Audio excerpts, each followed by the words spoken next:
there's so much positive stuff out there, but a lot of us, we don't talk about the negative. We don't talk about the darkness. So you're kind of left on your own late at night with nobody understanding you, nobody believing whatever it is that you're going through. There are so many people out there that we see in the data that physically, in reality, are feeling exactly whatever it is you're feeling, and that it's so not real in the sense of other people are going through the same thing. You have a natural immunity, no matter what type you are, to people of your opposite type. So meaning there's people out there in the world that are stuck on whatever it is that you naturally do. My dashboard in life, it's not complicated. I'm looking at the objective goals and I'm using them for the purpose of me not driving my life in a ditch again. So I'm using the objective goals of how do I protect Dave from ruining his life. And while you're at it, if you're still here on the earth bothering everybody, why don't you continue to do something that is growing and giving and providing meaning? What's the point of learning this model? Where's the benefit from putting in all of this energy to be able to learn from yourself and Shan about what OP actually is? We're all driven by our fears. There's a certain fear that you're running from. This is why everybody of your same type is so predictable. If you stay on the default program, you end up like everybody else of your type at 60 years old.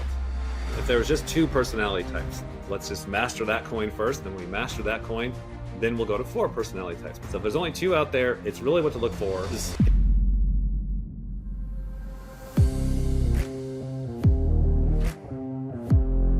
Welcome to another episode of Success with Purpose, where we help mentor you into becoming a more successful version of yourself. We do this through giving you access to mentors you typically would never have the opportunity to connect with. We explore their journeys, their experiences, their life-changing events, their fields of expertise, and most importantly, their purpose.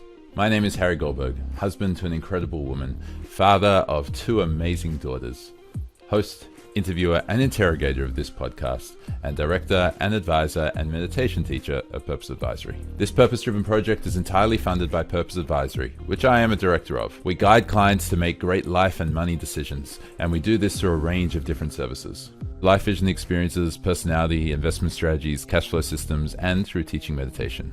If you want to learn any more about any of these, link in the comments below. Now, just before we learn from yet another exceptional guest, if you find value from these conversations, please make sure to like and subscribe below, leave a review. It really does make a difference. And of course, share it with someone else who's going to find value. Now, listen in, pay attention, take some notes, enjoy. Let's begin. For the listeners, Dave and his wife Shan create an exceptional personality model called ObjectivePersonalitySystem. At Purpose Advisory, we use it with coaching clients before life vision activities because of how impactful it can be. I'm sure we'll have the chance to discuss that in this conversation as well. But what's remarkable about this system is not just how helpful we've found it for ourselves and for our clients, but how Dave and Shan created a community almost unintentionally without even doing the community management. You guys have become thought leaders without needing social media account, which I think is pretty cool. And if you're listening to this, chances are you've never even heard of OPS. Maybe you've heard of Myers-Briggs or DISC or Hexaco or Big Five or Enneagram. And so we're going to explore a bit about the history of creating the system, running through some of the basics, understanding how to apply it in your life, and ultimately to achieve greater holistic success. Let's kick it off. How do you define success? Success, I would say, be kind of like just like meeting a goal. Say you're trying to make $100,000 a year, you successfully pull that off, but then that kind of leads into, are you happy? Do you find meaning from it? So I'd say, kind of a success would be kind of here, kind of meeting that goal. And then above success would be like looking for meaning or happiness. So something like that. Okay, so like the meaning and happiness is above success. You need to achieve success to get it. Is that what you're like saying? Success, like I want to do a 100-pound bench press. I did it. Yay, I'm successful. Or I want to make some money. How much money? This much money. I did it. I'm successful. But then like the success can kind of like, you can be successful, but then not happy. Or you can be happy, but not successful. So I guess for my own self, just trying to define the terms would be like, success would be like setting goals, very distinct, objective, black and white goals, money, fitness, something in the ST, something physical, and then achieving it. And then it's just like then getting the success of the goal, you got the car or whatever. And now it's just like a trick almost to go, okay, so are you happy? Did you find meaning? Then it kind of just throws you into that world, So how would you know if you've lived a successful life?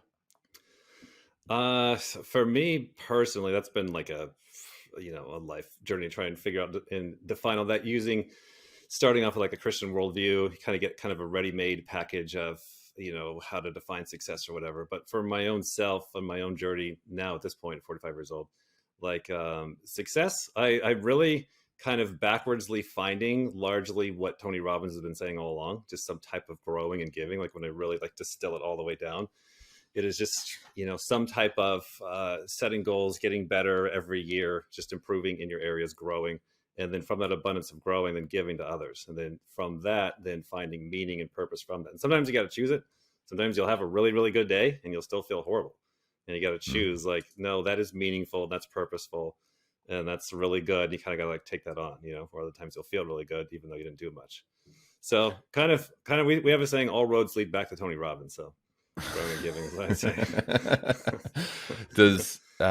Do you find yourself living pretty well with that? And do you find that most of the actions that you take guide you towards it as well?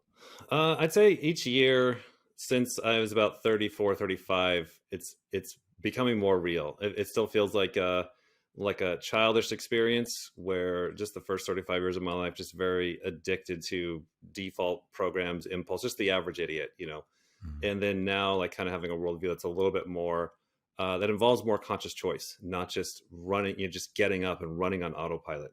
So I think every year it gets a little bit easier to build that habit. And sometimes, I'll hit my head against the wall where I'll be doing too much or going too long for a couple of weeks, just again on autopilot. You get a really busy schedule and you're just going from thing to thing to thing. And then all of a sudden you'll wake up one morning or late at night, just feeling worn out, tired, bad, and like, oh, I haven't been really consciously choosing my life. I haven't been really consciously choosing to take positive meaning in the stuff that I'm doing, So it hasn't been getting harder. What's that? Can you give me an example of when that's happened lately? I'll get a pretty good size, kind of like a low day, maybe every 8 or 9 days, just like I'll be going straight. So the weekend will come up and you're like, I can keep going. And then you'll blaze through the weekend. And then maybe on like some Wednesday every other week or so, usually it will start with like the body will be tired or worn out and like working out too much without taking a day off. And then you just don't feel like doing work. And then everything just feels hard. Just like a metallic heaviness on everything. And just nothing is exciting. Nothing is fun.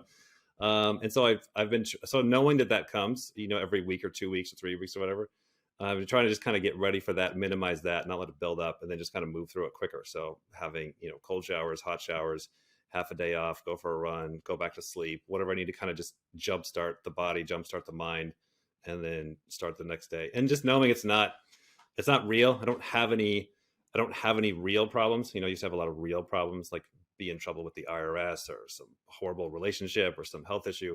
So I don't have any like known monstrous real problems where I really go, maybe this is into something deeper. It's like, no, it's this time it's not. You're just having a bad day, roll through it, keep moving, Well, how do you balance that, looking at the big picture versus just looking at the day-to-day things that you got to do? How do I balance that? I think what's been helping is more and more objective tethers. So having more people in my life, and then the business is a good one because it's just like this train or assembly line that's just moving with or without you. Like the months are rolling on, customers. And so it's like, you don't get to really like pause and kind of get stuck or drift away or fall away because you're moving. Mm-hmm. So I try and tie to a lot of different, yearly goals, monthly goals, teammates, just like taking normal business oriented stuff and then setting goals or mile markers, and then just using those as kind of personal anchors to ensure self-growth, to ensure that I'm actually moving along. Does that answer your question? Yeah, kind of. I mean, you're talking about how you can go for a few weeks with just going on autopilot and not really like taking a step back and making sure you're looking after all the different areas of your life as well. But then a big part of it is just like, you got to set goals and you got to make sure that you're doing stuff, right? You got to make sure that you're progressing. Yeah. Right. And that kind of sounds like, I mean, the people who I know achieve the most goals, if that's what success is, are the ones who kind of just keep doing, keep taking action. Yeah. So it's kind of, I feel like it's kind of evolved into that, when I find what's working, it's when I'm doing it that way. So yeah. Is that how you want to live your life? I want to live my life in alignment with reality the best I can, because I want to be done with the swinging of the tidal waves. I want to be done with, I want this and I love this and I want it this way, and then you go that way, but you're not seeing the opposite, and then you get this massive tidal wave. So it's like I've really shifted my focus towards I want to be aligned with reality the best I can. And then I just feel like just like I come from the RC airplane world. We just got the helicopter where I'm in a hover, and like when no one's looking, I'm gonna just tilt slightly to that mountaintop over there, and then as soon as the storms come and as soon as everybody starts shooting at me, I just go back into I wasn't moving, I wasn't going anywhere. I'm just sitting right here. I'm trying not upsetting the universe. I'm not going all in. I'm not being super extreme. I'm not lunging for something which is going to cause a backlash. So yeah, what I want is to be aligned with reality, but then still not just be like a Zen monk in the sense of, I died, I haven't done anything. I still kind of want to get something done, but not causing a mess out of it. Mm. I mean, and that's almost like the opposite message of one of the other guests who's been on the show, a guy named Vin Jiang. He was a magician. He turned into a keynote speaker on communication. And he talks about how he loves magic because he can create his own reality. Yeah. I'm pretty sure this guy is pretty much already well centered in the physical world. And then it's like on the stage, I can create my own reality. And he's amazing at it as well. But is that just something from a personality perspective you grow most by doing the opposite of what your personality is? Yeah, like so like the magician guy there, like it sounds like in that context he might have a lot of balance where he's not, he's not screwing up the rest of his life. Like he's committing to like, hey, if people pay me money, I'm going to do this at this place at this time. And so there's still ultimately a balance to it. So yeah, I'm just trying not to cause the tidal waves. Like the thing with the personality code stuff is it gives you the answer sheet to the yings and the yang, and we're all born able to see some of the coins. We're all born able to see some of the balances on some of the stuff. So we'll do it by looking at others. We're like, oh, that person is way too loud or too aggressive or too much, or this person is too quiet or too timid or or too controlling or too chaotic. So whatever it is that you can see a couple of them, but then there's like 8 more or whatever that you can't see. And so it's like the personality code is like, okay, so here's the rest of them. And you're starting with the ones that you do see. You're like, okay, so these are real. Okay, so wait, that means that these are also real, but I don't see those. Like, well, that's what you're going to find by the time you're 80. All the old people, they end up finding, the balance of everything the hard way. So yeah, the personality stuff just kind of gives a young person kind of a cheat sheet of, okay, here's what you're going to find out by the time you're older kid. Plus it's just going to put some labels on it. Now go do what you want. And then most of us are just like, I'm going to go do what I want to do anyways. And then you screw your life off. But then it does help with not feeling like a victim, because when my life goes in balance, I'm like, oh, well, I'm extroverted. So no wonder I skipped the weekend and I didn't rest. Oh, and I'm consumed last. So no wonder I didn't see that. Oh, and I'm DI. So no wonder I didn't listen to their opinions. So it's like, once I get, stuck in a ditch, it doesn't feel like the world's unfair. It just feels like, oh, got me again. I wasn't doing my homework on the stuff that I don't want to see. Mm. All right, and we'll talk about that, because there are some amazing personalities out there who have done incredibly well from continuing to be super unbalanced. But I guess their environment keeps smashing them back down into, oh, you got to look back at that. Elon Musk, he can't just keep doing whatever the hell he wants. It's realizing he's getting some backlash. Yeah. Or look at the long term. Somebody could be rocking it in their 30s or 40s or 50s, but like, look at the story. By the time the story ends, you see a lot of celebrities that go up and down. So wait until they hit the finish line when they're 80. See how it turns out. Okay. All right. Well, why don't we talk then about the journey to creating the OP model? Can you give like a brief history, insight into development, how it went from you guys basically knowing MBTI to a completely different system today? Yes, we're dabbling in personality types like everybody else. Myers-Briggs. This is like early 2000s, like 2000, 1999, 2000. And just were interested in it, thought it was cool, interesting, and didn't really care if it was scientific or not, just had other things going on in life. Then in 2004 to 2016, got really heavy into RC airplane business, doing online business, doing radio controlled airplanes, selling kits and stuff like that. And I did that a lot, like really went all in on the online business, early online business. And so then we got into sales, and all of the customer base, where it was a very particular type of person, like, like who wants to like build a little radio controlled plane and control it. And most of the guys, we had quite a few guys in Australia. Most of the guys were like retired, Navy guys, retired admirals or whatever.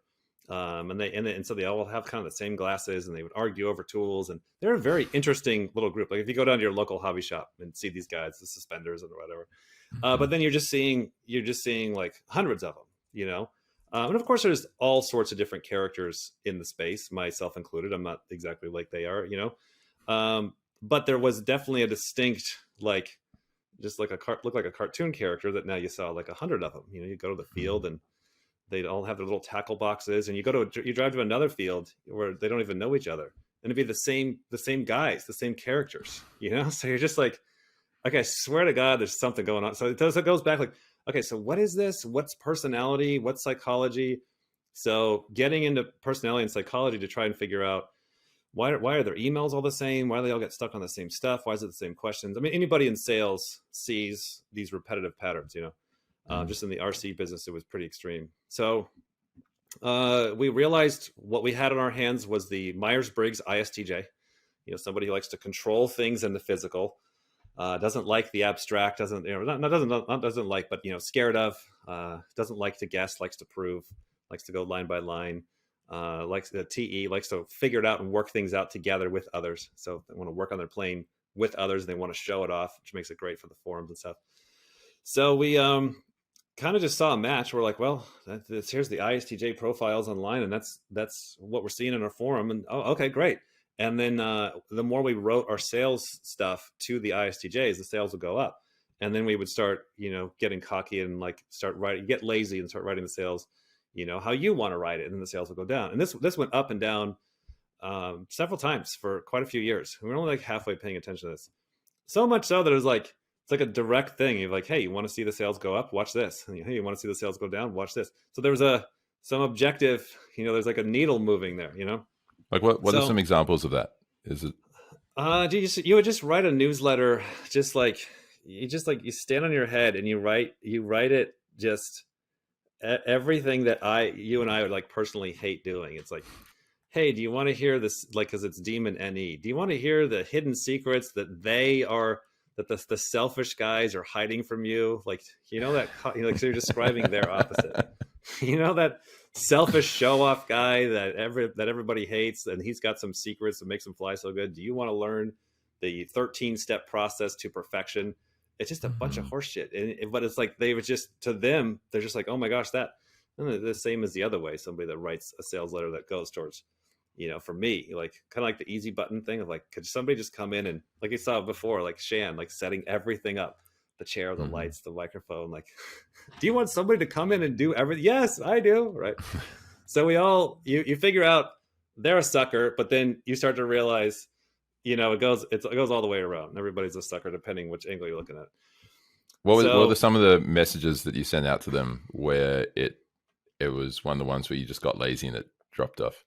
Then I would write it how I would write it. Like I would write just very kind of how I'm talking now, I'd be jumpy, I'd be kind of abstract. I wouldn't fill in a lot of details. I struggled to fill in the details.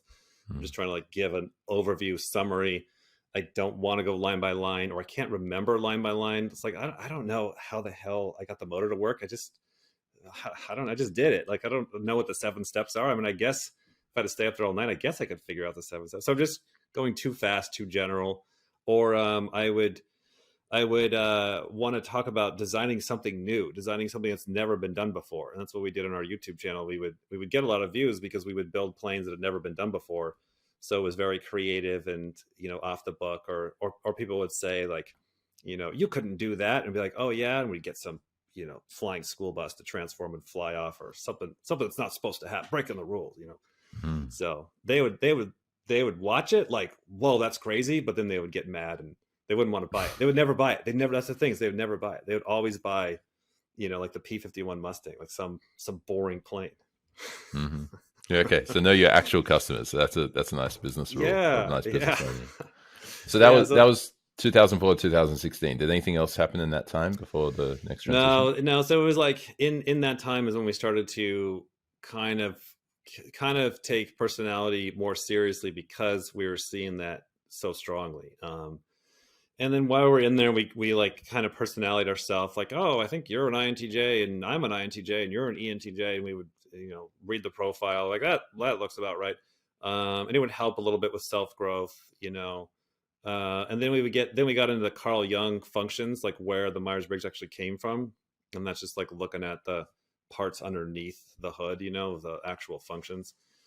And that's when it kind of got into self growth a little bit more. Then you're like, oh, so you have demon FI, you have demon emotions. Oh, that makes a lot of sense. And now it's hitting a little deeper in your personal world.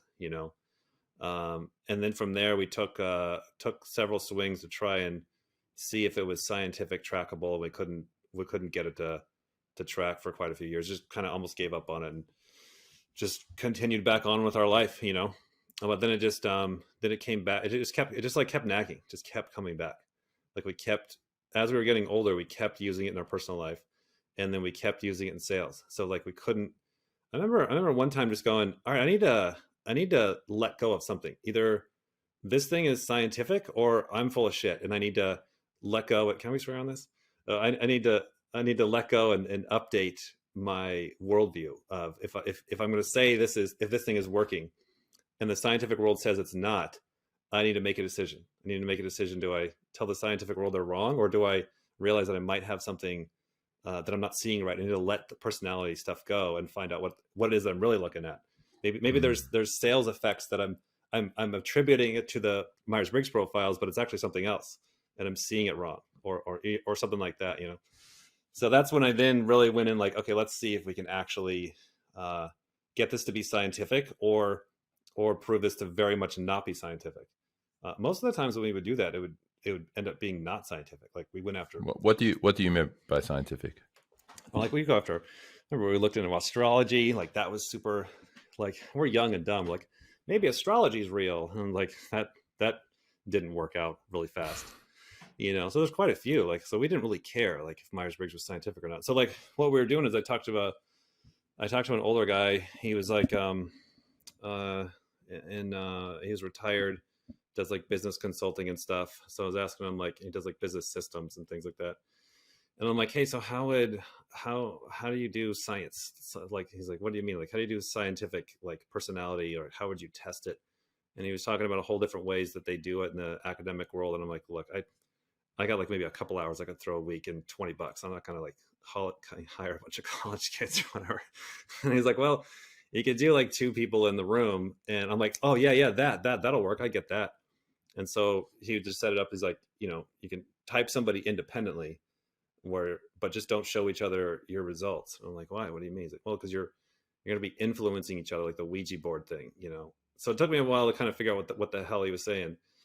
And then was like, okay, yeah. So then we started typing friends or celebrities separately and couldn't get a single match, or probably a match here or there, but like we didn't realize well, you were trying to type them with Myers-Briggs, right? Like the 1 in 16 types. Right. Yeah, right. okay. Because we didn't realize like we're all like, my mom's an ESFJ, but like we had all worked that out together. Like you don't realize how much you're Ouija boarding. You know what I mean by that? Like like, are you moving it? I'm not moving it, but everybody's kind of moving it. Like, we all arrived. It's like, no, you were all in the room kind of working out that type. You don't realize how you're kind of give and taking. And then, you felt like you came up with it, but you didn't. Put people in separate rooms, and all of a sudden you see how intense it really was, which is what science says, So science is like, yeah, if you can independently test this and independently get the same numbers or close to the same numbers without influencing each other, then yeah, there's something there. There's something that you're seeing in objective reality that's sending out a signal that you're able to find and track. And so you can't do that with any of the other personality types. You can't do that with Big Five. You can't do that with Myers-Briggs. You can't do that with any of them. Well, Myers-Briggs got to evolve, but like, so that's where we went from the 16, and we realized that we had to define the terms. Like that's what really started. It's like, what do you mean ENFP? How did you get this person an ENFP? Well, they're funny and they're silly. It's like, okay, well, I thought that was FE. Well, so what is FE? So then now you're falling down that of having to define the terms and work the terms out with your partner. That was brutal. We're still doing that, So then it just from there, then it started to split. Then we started to realize what Carl Jung said. I have this saved on We'll have some writings come out later this year that Carl Jung said. He said it on a video, and he also said it on an interview, and he said it on I think it's some writing. I think the writing is from an interview. But they're drilling him on the types, and he's like, I don't know, there could be 360 types for all I know. He's like, this is a code that unfolds and it fractals out, and he just threw 360 out, kind of like a circle. But what he was saying, and then he said, like, there's discoveries still to be made. Like, the code isn't his code isn't done. Somebody come along and finish the math. And that's exactly what we kind of accidentally ended up doing, is realize there wasn't 16 types, there was 32. And then once there was 32, then we could define the terms more precisely, and it was easier to independently track types. And then from 32, we realized, actually, wait, there's 64. And it kept dividing all the way up to 512, and possibly, and then some, you know. So yeah, that's where we are now. And you think it'd be harder to type on a spectrum of 512. It actually gets easier. It actually gets easier to type the more you have. So right now, why is that? Because it's you're getting more precision in definitions in the binary coins. So like when I go to type somebody, like your buddy you pulled up earlier, it's like there's 9 coins, you know, 9 squared is 512. So there's 9 genetic coins or whatever. You know, are you an observer or a decider? Are you a feeler or a thinker? Are you info dom or energy dom? Are you are you gathering or organizing? So these are binary coins, and there's of course a bell curve spectrum to them, and there's masculine version. There's all sorts of, you know, but there's still a binary coin. You may be doing this, or you may be doing this, but you're not nobody, and nobody changes. You're left-handed or right-handed, right? And so you mean that it's never 50-50. It might be 100-0. It might be 49. No, it's never. It's impossible. 49-51. No, it's impossible, because it's like one is the savior and one is the devil. One is the good guy and one is the bad guy, and they're pulling from each other. And it just comes down to blame. It's what we've discovered is like it's the driving force of humanity. Not to like jump way ahead here, but it's like we're all driven by our fears. Like when you dig down, why are you doing this? Why are you doing that? Why are you doing this? Why are you doing that? Why are you doing this? You get down to all your bullshit answers. There's a certain fear that you're running from. This is why everybody of your same type is so predictable. That's why if you stay on the default program, you end up like everybody else of your type at 60 years old. And like that stayed on the default program as well. Yeah, we have the data to show it. And you're like, that's what gets soul breaking, is I'm looking at all these guys that are the same type as me, older, and I'm just looking at the data, and it talk about like existential breakdown. It really wrecks you hard, because it's the brain is like, it's got all these lies and all these stories that Tony Robbins has been trying to tell everybody for fucking decades. And it's like the virus sees that it's seen, and it just is like, oh yeah, well then screw you. And there's like a tantruming where your brain and your body like just shut down. It's like, well, you're on your own now. And it's a weird existential kind of a dropping off when you start to see, oh, my story and my life is as ridiculous as everybody else of my type. And you get really embarrassed when you're talking to someone. So that's it. Before we dive back into the personality model, how do you handle that nihilism?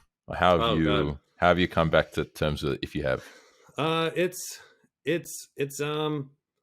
That's probably the real conversation, because it's like you then go back and you see Carl Jung warning everybody. He's like, there's an abyss down there, darkness. Everyone's like, yeah, cool, whatever. And we're just a couple of idiots in sales going, you know, what if we could prove personality? What if you could? What if you did? Now what, kid? Now what? Are you ready for that? I had no idea what we were doing. And so it does unlock the most amount of existentialism you could possibly have. Like, it just, because everything's fake. At this point, it's just gonna sound crazy, but at this point, it's like there's nothing that anybody's saying or doing that I haven't heard. I haven't not only heard, but I have on file in a system with hundreds of other people. And it's like when we're typing clients, it's like you watch them for 10, 20 minutes and then pause, and you just jump around their video and then just pause and predict what they're going to say, because you know their story. You know, the person is always complaining about the other guy, always complain. Oh, the other guy always, and then like you're in tune to see that.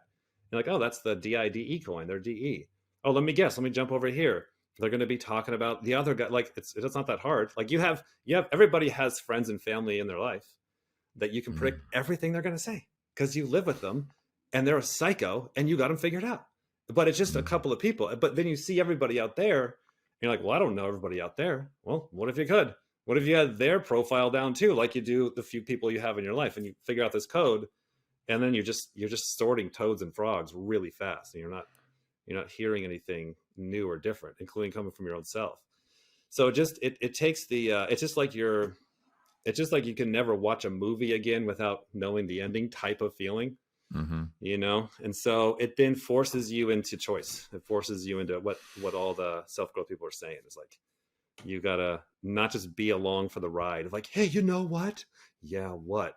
I got this great idea. I'm gonna hold on, pause before you say that. Let me go over to the people of your same type. It's gonna be X, Y, and Z, right? Okay, go ahead. What is it? X, Y, and Z. Oh wow, what a great idea you came up with. Like just like everybody else of your type. Oh, and look, on the other side of that hill is the same cliff all you guys also fall into. But I'll just pretend like I don't know that, right? Even though you got all the data. So it then just kind of slows you down of having to choose meaning and then realize Donald Hoffman's work that like these are all default programs that all make sense. Like the gathering guy, the whistleblower, he's genetically there in the tribe to save us once things get too controlling and the economy gets this way and the new world order. We need the whistleblower guy because he's going to break out and he's going to save. So we need that type of termite in the tribe in our little termite analogy. And then the ones that have the wings, that we need them, and the EJ one we need. So all of us play a role. We all play a purpose in the beehive. It looks. I mean, the genetics look just like a termite hive or a beehive where you have different kinds and variations with different jobs. So we're all needed. If you're a hammer, we're going to need to hammer a nail eventually. But it's like, it just gives you the choice of like, rather than going through all day, every day, doing what I default want to do, which is, selfish control, because that's what I'm born with. It's like, it gives you the choice to slow down and stop and go, okay, maybe not selfish control. What else could I do? And then you get that humbling choice of, well, I could do what I really don't want to do, but that would be the right answer, and it kind of just pushes you into that. Right. And I think this is a really valuable point, because a lot of people, once they find out their personality type, they go, yeah, this is me. I am a NIFI, whatever, right? Yeah. I am this personality. Look, oh, of course. And then they start blaming their personality type on all of their freaking problems. And they start saying, all of my problems is because of this. I'm just tribe. So of course I'm doing everything for everyone else. And I'm going to keep doing that because, hey, I'm tribe. Right. And what you're saying pretty clearly is, or at least implying, is that your personality can describe you, but it doesn't define you unless you let it. Yeah. And it's hard to not let it, because it's literally like we're seeing it's tied to your body, like hair color and stuff is also what we're seeing of people that are the exact same 512 type. If they're the same race, they tend to look the same: hair color, red hair color, height, muscle mass. So you think about like the old cartoons of the jock versus the nerd, right? Or even masculine, feminine. Like you could go to any kid around the world that's never seen a TV and draw drawings of masculine and feminine characters, or a jock and a nerd, and they're going to know which is which. How do they know that, right? So it's like these traits are hardwired into the body. The jock is physically head to toe, his chemicals are set up for a certain set of characteristic traits. And so you're asking the jock to be a nerd and the nerd to be a jock, and you're asking the feminine to be masculine, and all of us at times find in life that is what our biggest, most meaningful things are. Because like, if you think about like the movies or whatever, like say the ESFP cheerleader girl, it's like she finally gets to a point where she's like, look, I don't want to be known as just the prettiest girl in town anymore. I want to be known for my ideas. I want to be known for my accomplishments. I want to be known. And now she's going to be pointing to something over on the other side of what she's naturally born with. Or the jock wants to be known as the smart guy, or the smart guy wants to be known as, remember the Marty McFly on the Back to the Future? The little Marty McFly guy wants to be known as, I beat up the bully. So we want to do one of those, and that's where we have like some of the most meaningful experiences and growth in our life. But it's not like we're doing that every day. You know what I mean? So it's really hard. It's really hard. Is it desirable to do that every day? Like, is it desirable for you to go and, I don't know, be some kind of ST going like off 10 on minutes, like 10 minutes. For 10 minutes. Yeah, I'll set up my job during the day where once you kind of get this code figured out, like everything fits into a defined category pretty quick, which is very nice because you don't spend a lot of time going, what's happening? You know pretty quick what's going on and how screwed you are. And so it's like, when I got to go do paperwork or whatever, I could tell my partner, I'm like, oh, I got to go do SI. I got to go organize physical reality in a linear kind of way that's not chaotic with the sensor stuff. And so my partner therefore can know what that is. They know what I'm doing. That happens to be a demon of mine. And then I'll just be like, oh, because that's a demon of mine, and I know what I'm walking into, 20 minutes. Like, Michael and Shan, they've got meetings they do every day at 1, and they're like going through taxes or whatever. And that, like who loves doing taxes or whatever. It's like, it's going to hit everybody's demons. So we'll just know, like, okay, that's going to push me hard into my demons. Let's make that one 40 minutes, because it's when you're pushing too hard in the demons, like your body just gets sweaty, exhausted, tired, drained. It's usually just a drain of frustration, and when you're doing your saviors, you're on dopamine, you're on crack, it's a definite, like, Andrew Huberman, when you follow his stuff, the chemicals and all that kind of stuff. So yeah, it's not like you can do it too long, Okay, but our greatest growth will come from doing it for too long, right? Right. Yeah, that's where it gets tricky, because like one thing I've learned about with growth is like the how you just, like, you're in the self-growth field and you're just like learning something new all the time, and you're just like throwing it like in this dumpster behind you that you're towing on a trailer, and like someday you'll sort through it, right? And it's just like, what is it, the growth curve, flow state. And I'm like, yeah, flow state, and then like toss it back there. But then, like, as you get older, like, wait, what? And then you pull that one out, you're like, yeah, I think flow state is actually pretty relevant. I think that graph they have where it's like don't make it too boring, and don't make it too insane, because there is such things as breaking and overtraining and trauma and hippocampus and amygdala, where you're screwing up your brain wiring too much, and there does seem to be different ways to do growth. You can take the payment plan, where you're doing small, frequent, hard stresses over a long period of time. That's kind of what I'm doing a lot of now these days. Or you could sign up for the Navy SEALs and do a whole hell of a lot of it in 6 months, But like most guys that go into the SEALs, you don't make it. You know what I mean? So it's not everyone's David Goggins, right? Yeah, exactly. You gotta as you get older, you're like, you do actually lose some. This hero's, you see all those bones there? Yeah. The other guy's like, no, eventually that's gonna be you. You gotta be careful. Not that you don't do anything, but there are you can push it too hard. You can get sick, you can get tired, you can get burnt out, you can get depressed. You gotta be careful with it. So I have I've found that one of the best ways for us to encourage clients to do this, because you're talking about personal growth now, right? You're using objective personality as the tool to be able to, or like to show you the markers of going, that's the area which you got to work on. But I've found, yes, personality really helps, but beyond that, having amazing mentors helps you even more. Yeah, right. So I've got a mentor of mine, actually, his name's Martin Budin. We were chatting about him earlier. I had him on episode 4, and he called me up one Monday morning a few weeks back. He's like, how many prospects are you going to call today, Harry? And for those of you who don't know my personality, it's very similar to, actually, it's exactly the same as yours, Dave. We have different beliefs, and so that means we're not exactly the same. But calling 20 people in a day is not my forte. It's not something I wake up in the morning and go, yes, I'm going to call 20 people today. This is awesome. Right. But having someone like that guy, and anyone who's watched the episode with Martin will know what type of guy is like. He was like, you're going to call 20 people? Great. Let me know how it goes. Let me know how it goes at 4 p.m. I'll check in with you. Tell me how it goes. Nice. Yeah. And then it's like, okay, well, I guess I'm making 20 phone calls. It's time to hit the call. Turn off all distractions, get rid of all the browsers which you've chucked away for somewhere else. Maybe save them in a bookmark folder, which you're never going to look at, and at least allows it to be there, and just focus on calling 20 prospects. Right. And then when you have those types of conversations with a mentor who's like that, someone who's the opposite who you aspire towards, right? You don't just want to find the opposite person to you and they're some crack addict and alcoholic, they have shitty marriage and whatever.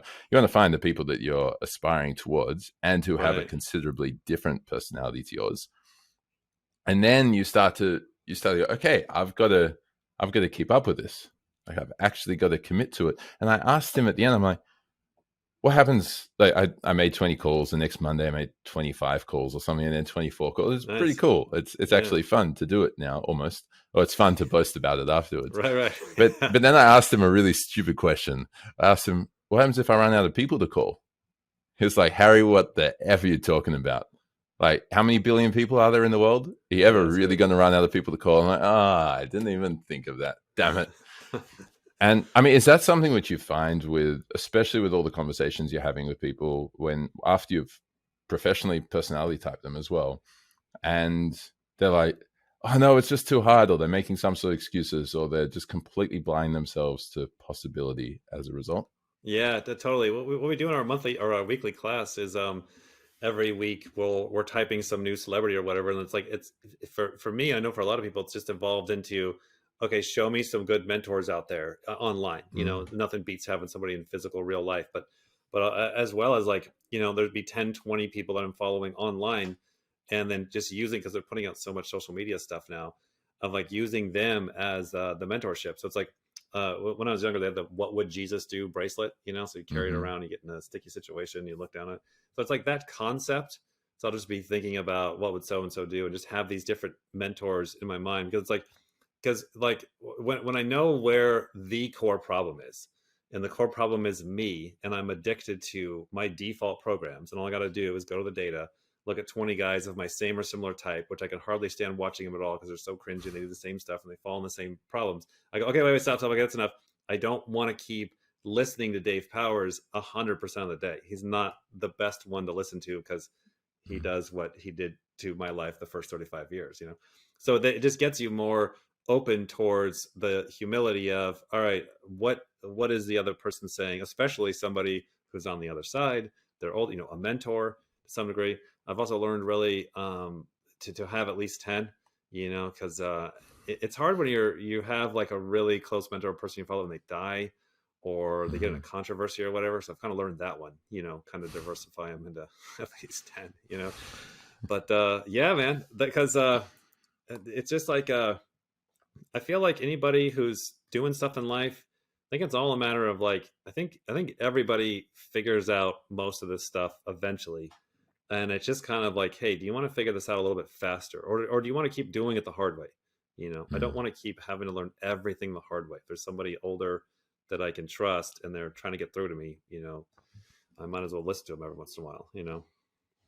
All right, so let's go back to this development piece. So you start off with Myers-Briggs, and you went, oh, cognitive functions. Someone doesn't have to just be, I don't know, if they're organized, it's like OI, and that means that it doesn't necessarily mean that they have to then be tribe above self. You can be organized and self and be much more introverted in that sense. And similarly, you can also be doubly extroverted as well. You don't have to be like Myers-Briggs in terms of limiting extroverted one, introverted the other. Right. And then you kept it going. So what were the extra coins? Can you kind of like dumb it down for me? So yeah, we're starting with Myers-Briggs stuff. So it's like we're not going to have a lot of friends for a while, because it's like the scientific community is correct that you can't track this stuff, but then the Myers-Briggs community is correct because you actually can if you define your terms right. And the 16 Myers-Briggs types, we actually do see them in our data, depending how you define it.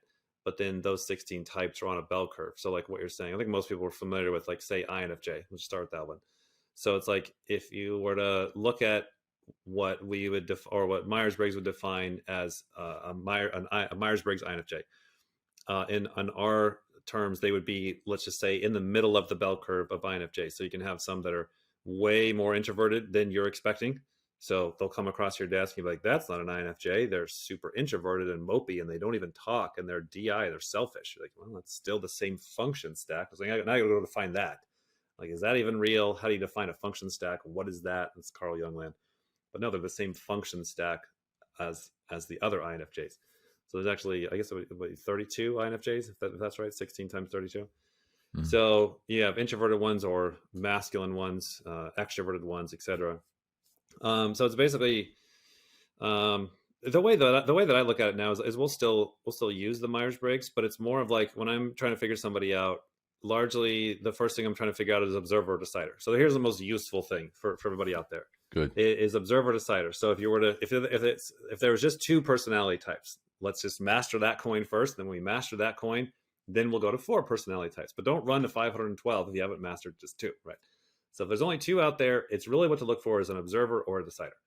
So an observer is going to be somebody who is fascinated with the missing information. So there's some screw off with the sensory and the intuition. They have sensory and intuition on the top or the bottom. And so there's this weird thing, much like you and I, where it's like, hey, so did you know this? And did you know that? Yeah, but what about this? And what about that? Yeah, but what about this understanding? But did you know this fact? So this is going to be you and I. There's going to be talking about, missing information stuff. What you and I are not going to be doing is what the deciders are doing. We are not going to be talking about, and the other guy, and he was mean to me, but I don't know. It was my turn, but then I was mean to him, but then he was mean to me. And so there's also a cross check that if you're an observer, you're not screwing up the decider world. And if you're a decider, you're not screwing up observer world. And let me define screwing up, because you get a bell curve of those two. And some of them do actually screw it up, in their opposite camp. It's the observer decider is where the life driving triggering fear is coming from. So let me define that.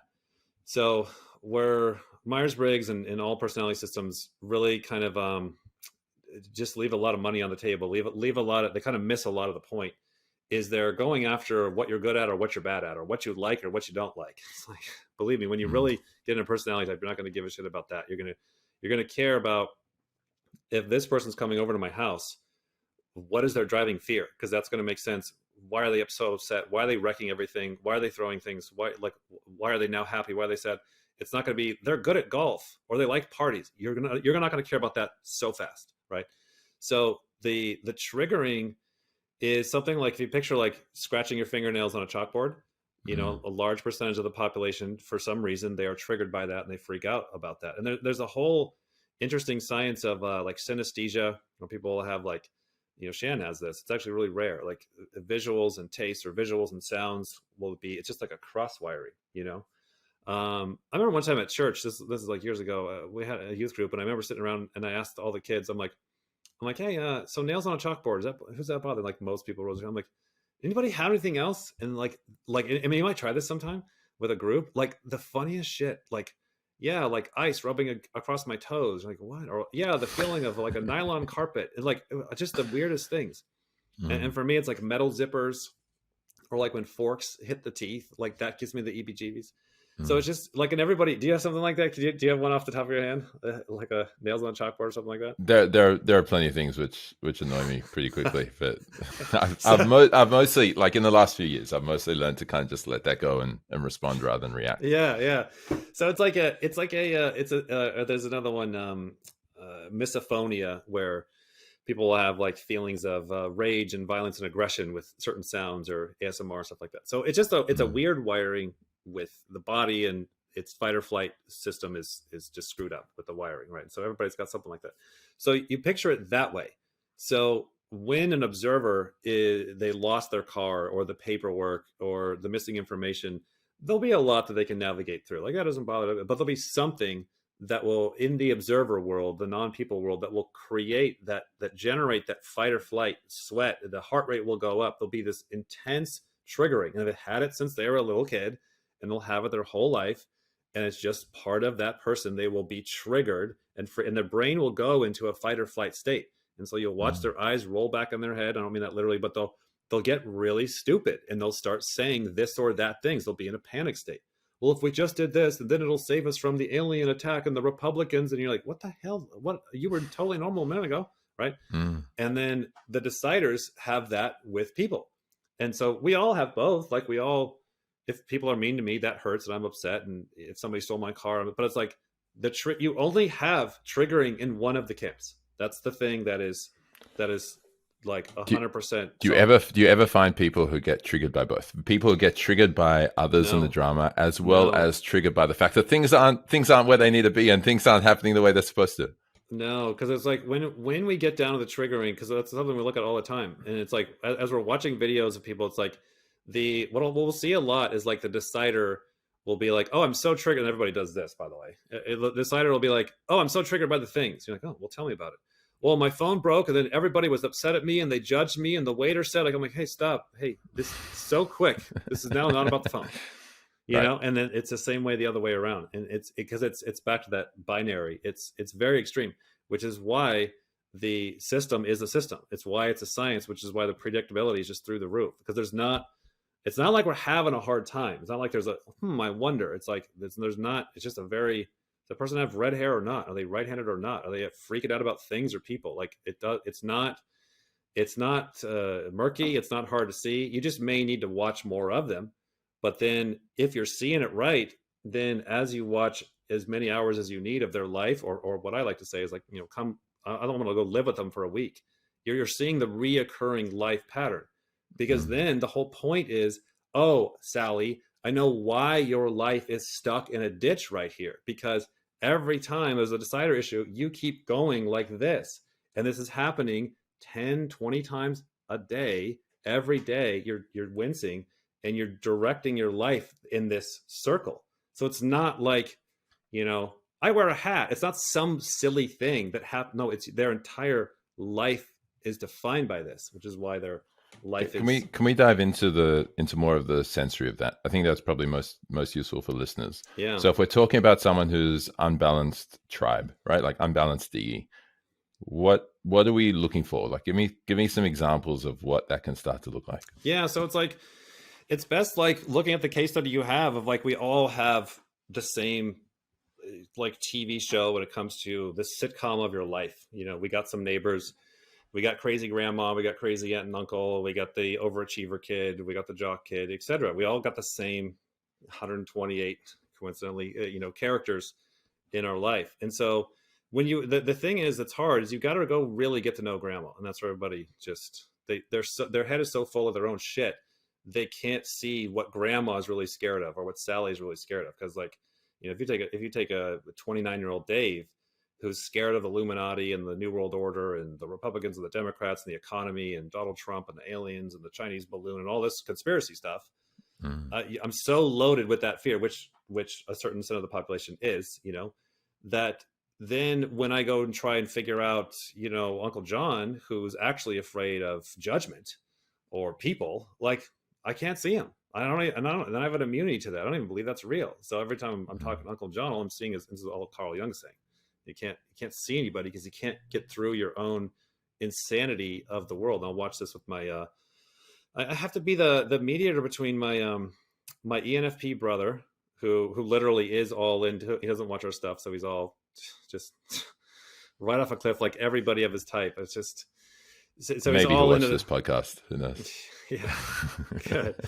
He's just all into the conspiracies and the government and the COVID and the vaccines and the the right way. Just the same old observer shit that everybody of his type is just all in on, just clown show level, And so my mom is not. She's a double observer. She's a decider. So she has the observations balanced, and she's a lead FENE. And so I talked to her, and I always had to be like, Mom, no, remember Joe, he's, it's not personal. It's why he carries a gun in his car. He's scared about this and that. And, so like, I have to like, mediate between the two. And my mom has been somebody I've become friends with over the past 10, 15 years or so. So she does know her stuff. She does speak her stuff. And so it's helped her out a lot. She's like, oh, is that what he's doing? Is that? I'm like, yes, that's why he's doing. And then the other brother, he is a decider. He's an introvert decider. And, he's really scared of judgment, and nobody can see it because he's so quiet. So I'm like telling her, I'm like, okay, so this is what he's actually afraid of, So if you look at anybody in your life, anybody who's listening, you already have the answers to the people in your. I'm not saying anything you don't already know. It's just that what you figured out in your life with yourself and those few weirdos in your life that you've been able to figure out, because you have a PhD level on the people in your life. And if I were to like scroll through the 512 personality types, looking at your sister there, I'd be like, here, this one, you'd be like, oh my God, yes, everything. Yes, that's the fear. That's redundant. That's blah, blah, blah, blah. It's all there, right? So it's just knowing that it's like that little focus group that you have, it actually unlocks to the whole thing.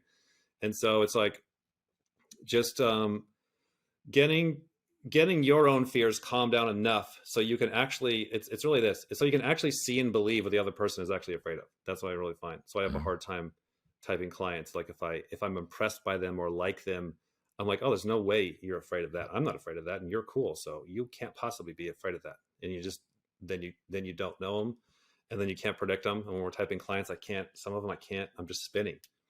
I had a guy come in last month, and I could not. I really liked him, and I couldn't.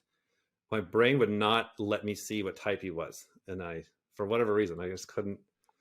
And I finally had to ask Shan. I'm like, all right, I got these coins, but help me figure out the rest of it, So yeah, I don't know. I went off on a abstract overview. It's cool. You made a great point. Like basically, if you want to be people always talk about empathizing with others. You got to empathize with other people. You got to understand them. You got to connect with them. Blah blah blah. Whatever, right?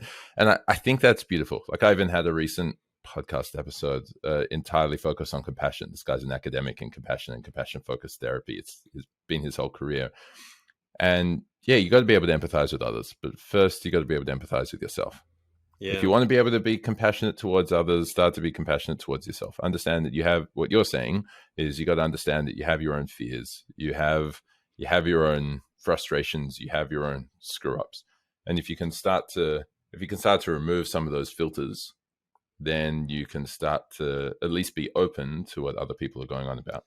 Right. Or just put your drama on hold for a second is what I try and do. It's what put your drama on hold. Yeah. Can we let's look at you're talking about, you've got your village and you got all the wackos in it, and we're all wackos to some degree. Yeah. Wackos that we can all love and empathize with each other, right? But if we talk about COVID, because almost everyone freaked out about COVID. Yeah, right. One way or the other. Can you give some of the core examples? Maybe instead of just looking at observer and decider, which is important to be able to understand. So look at observer decider, but then also start looking at sensory versus intuition and feeling versus thinking. I think if someone can understand those, right, those functions, then they're probably going to get a hell of a lot out of listening. Right, to that's pretty good. Yeah.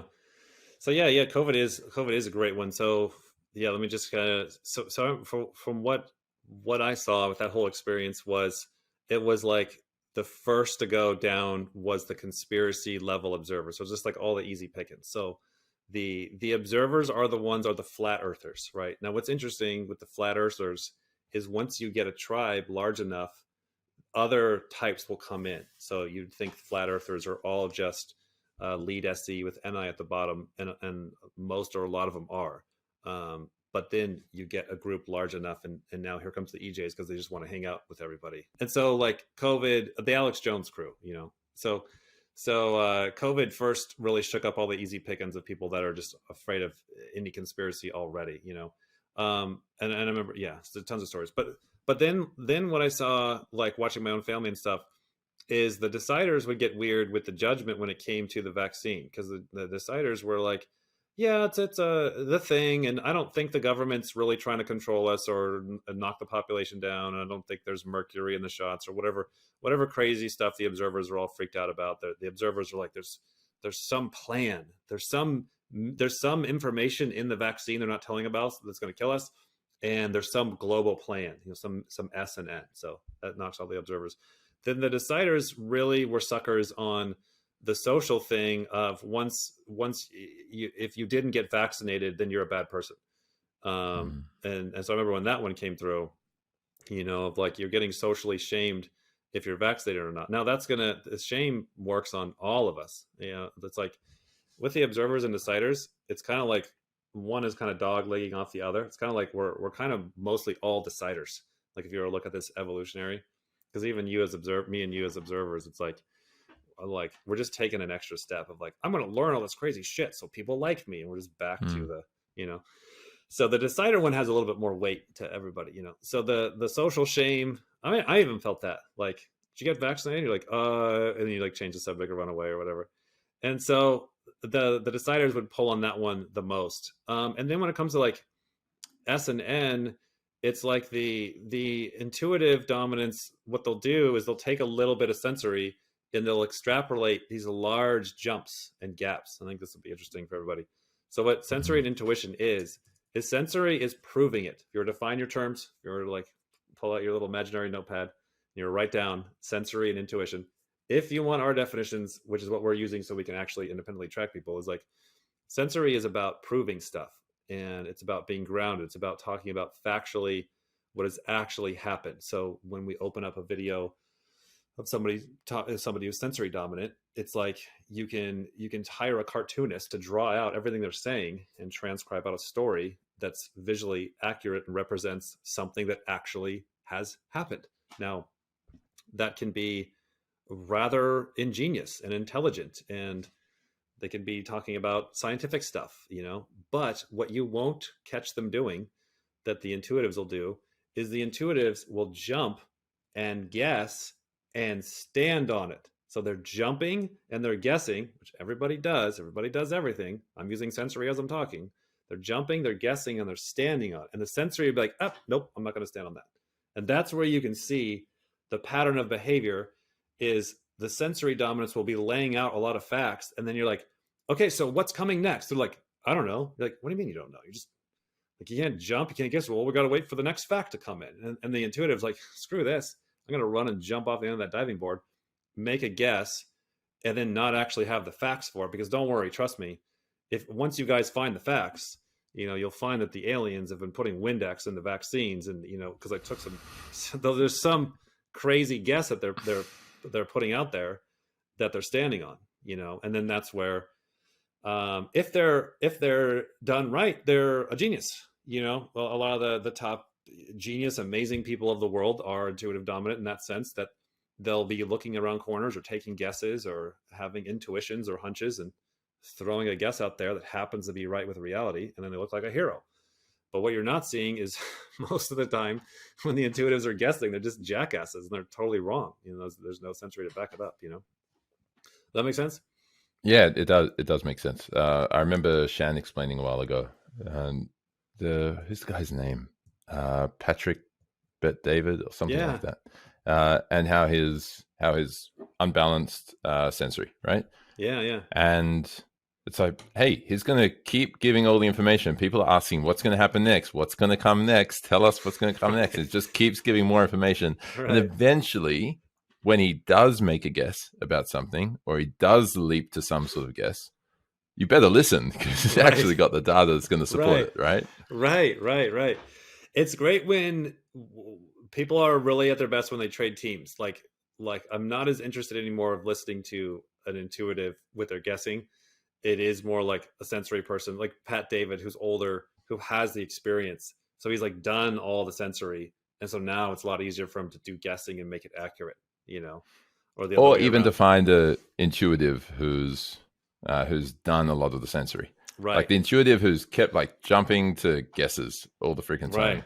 And they keep jumping to guesses. And they're the kind of person who teach trading, and they've lost hundreds of thousands of dollars while they had zero money in their bank account. And hey, they finally learned it, but sure, it took them 10, 15, 20 years to be able to get to where they are. Right.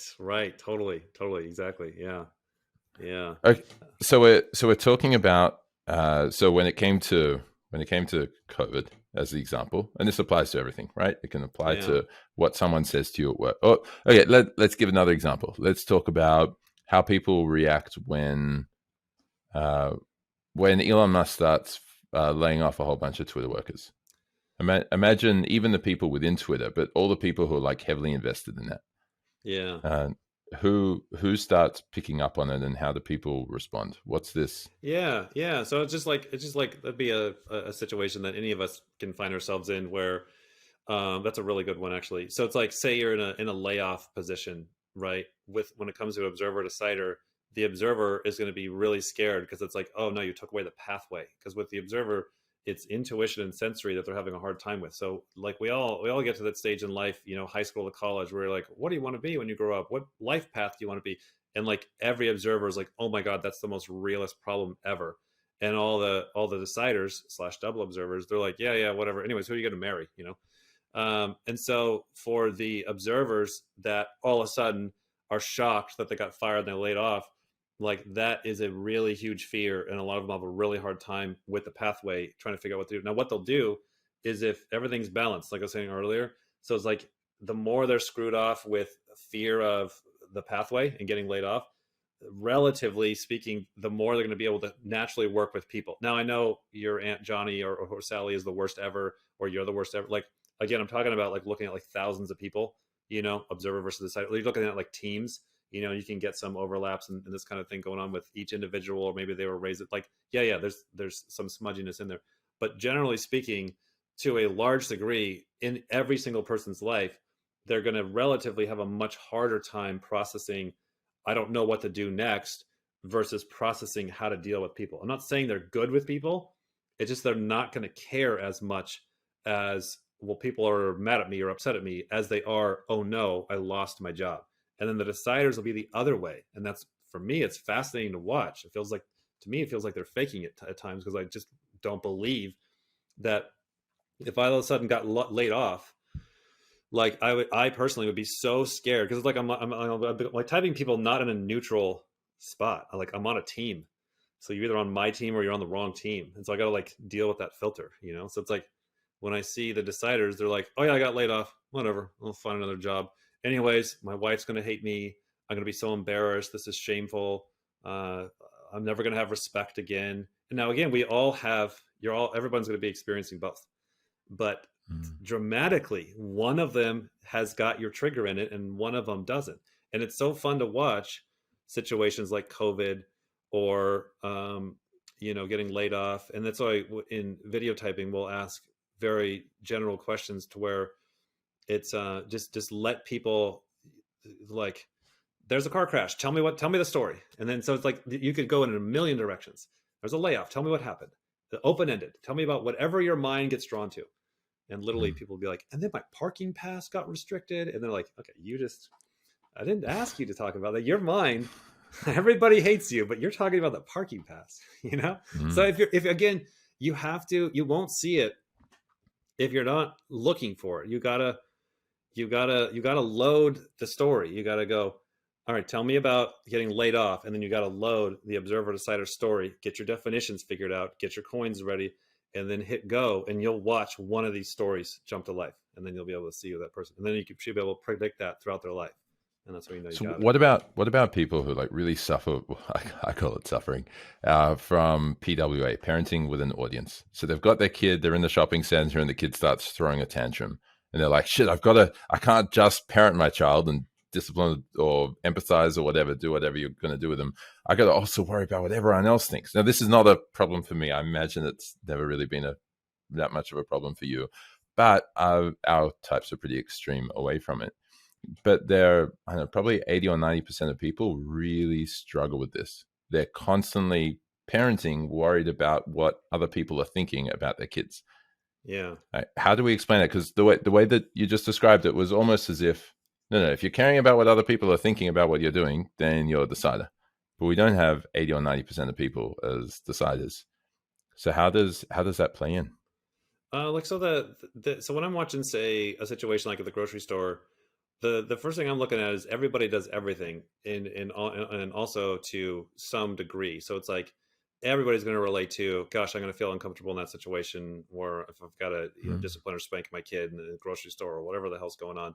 Everyone's going to have a really hard time with that. And everyone's going to have a hard time with that in every one of these functions. Like, how did you feel with SNN? Oh, I was scared. How'd you feel with your feelings? Oh, I was upset. How'd you feel with thinking? I didn't know what to do. How'd you feel? So everyone's going to have, each one of these cups is going to be filled up to a degree. But then when you get them talking, when you go like, okay, like say it's a husband and wife, like that's when you see it. Like, especially if you have two people, like talk to them separately. Like, okay, so tell me what happened down at the grocery store. And say the dad is an observer. He's like, oh man, they're watching us on the cameras, and it's the same pattern that happens every time. She's always trying to control the kid, and he's trying to break, and it'll just be some control chaos conversation. And everybody's looking at me like I'm a fool. Like it's going to be clown show. It's not going to be a little different. It's going to be clown show level extreme. You think the guy's joking with you.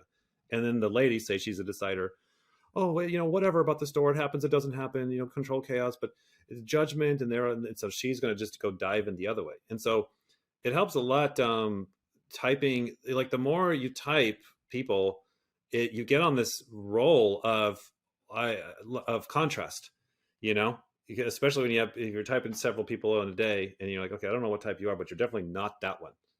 That's a decider, and you're not that. Can't prove you're an observer, but you're not that. So really, everybody goes through the same thing, and then let them talk, let them tell their story, and you'll see it. How much do our beliefs come into play with how we react and respond in the world? What do you mean? What do you mean believe? So you could have two people, exact same personality type.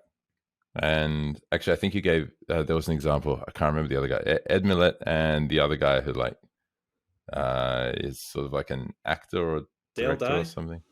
Yeah, maybe. The military guy? Yeah, that the guy. Old guy? Yeah. Yeah. And so they've Mr. got the Angry? exact same types, assuming they're still the exact same types. And they've gone on completely different trajectories, right? Right. How's that work out? How's that happen? Yeah, that's really good. So you're talking about, so we'll see people that are the exact same 512 type, and we'll have the twin type phenomenon. So if you go on, there's a website called twinstrangers.com, as well. If you go on like, Google Images, celebrities that look alike, Paul Rubin and Alan Cumming, those two look alike, and they are the same exact personality type. And we'll see this a lot, that people that look like doppelgangers, that's another term to search up, that look alike, very, very much look alike. Not only look alike, but are kind of structured alike. I would say most often what we're seeing in our data is that they are the exact same 512 type. So what I'm saying is people of the exact same personality type will look very much the same. But again, that's not something we have in our checklist of like, looks like an ESTJ. Just it's something you start to notice over time if you're tracking the coins. And sometimes we'll type people with the video off and just do it by sound and don't even know what they look like. And then you put them in the doc and it's the same as everybody else. So sometimes you get somebody who's your same type, same age, and they'll say the same thing, looks the same thing, and you got just a really good overlap. And then other times you have, I remember that with Ed Milet and Dale Dye, when we were studying Ed Milet, we're like, how the hell is this guy the same as Dale Dye? It's like, okay, so they're both deciders, check. They're both SI, check. And you go all the way down the list, and the printout says they're the same. They don't look the same. They don't talk the same. They don't act the same. They're not the same kind of person in the tribe. They couldn't be more different, even though they're both, masculine ESTJs or whatever. So we didn't know what to do with that. We just saw that. We saw that sometimes people were type twins and sometimes they weren't. And so we had thought maybe there's another coin, and we couldn't see anything. So we just kept typing people and go, okay, sometimes they're alike and sometimes they're not. And then as that kind of started growing, as we started getting more and more people in each doc, because if you only have two people of that type, just Ed and Dale Dye, you're like, I don't know. But then now it's a couple of years later, we've got like, 30, 40, and they're like, okay, wait a minute. I got quite a few people of that same type that are like Ed, and then some that are like Dale. And so now what's happening, it's starting to kind of cluster again. So we're thinking like, and this is kind of like what everybody suspected from the beginning, is like, you're more than just your 512 type. There's other variables to be looking at. So what would those be? One of them is fixed and growth mindset. That seems to be one of the biggest ones to look for. And that just gets into your whole brain wiring of, hippocampus, amygdala, like how your brain interprets the world, everything the self-growth has been talking about. So if you have somebody who's your exact same type and one is fixed mindset or one's growth mindset, you're going to see probably the most relevant difference between the two. You're not going to even care what type they are if they're coming at you on their fixed mindset, right? Or if they're growth mindset, you'd be like, I want them on my team, right? Which, like you said earlier, it doesn't have to be those massive things, right? It can be what James Clear teaches, just that 1% a day. Can make tremendous differences. Yeah, exactly. Right. Now you'll have other people out there of your same type that are also at that same degree as you. So it's interesting because it's like whatever type you are, there's a more masculine version of you out there and a more feminine version of you. But everything else, they're processing the world the same as you. They have the same fears. There's people out there that process the world exactly the same as you, 100% the same, but they're more fixed mindset or more growth mindset or whatever. So there's you have like the same. It's like it's phones and cars. Whatever phone I have, Galaxy 10. It's like there's other people out there that have Galaxy 10. Now I've had mine for 2 years. And so if I hold mine up to other, it's going to be different. And there's a scratch, and you have this upgrade and that. It's like it's still the same hardware. It's the same phone, even though it's gone on and lived a different life. Or two cars that roll off the assembly line in 1979, then they go live two different lives in different sides of the country. Like, yeah, they're going to be different. They're still the same. So fixed and growth mindset, and then that we see largely is childhood seems to really kind of set that one in motion. Not that you please self growth, like get on it and stuff, but like. A lot of that there's a lot of impactful stuff in childhood, as real psychologists are saying. Social types has been what we've been looking at this last year, And we just recorded some videos where we're going to finally be kind of mentioning them in the classes, because we're like, look, we're getting enough data that we might be able to say we're seeing something here.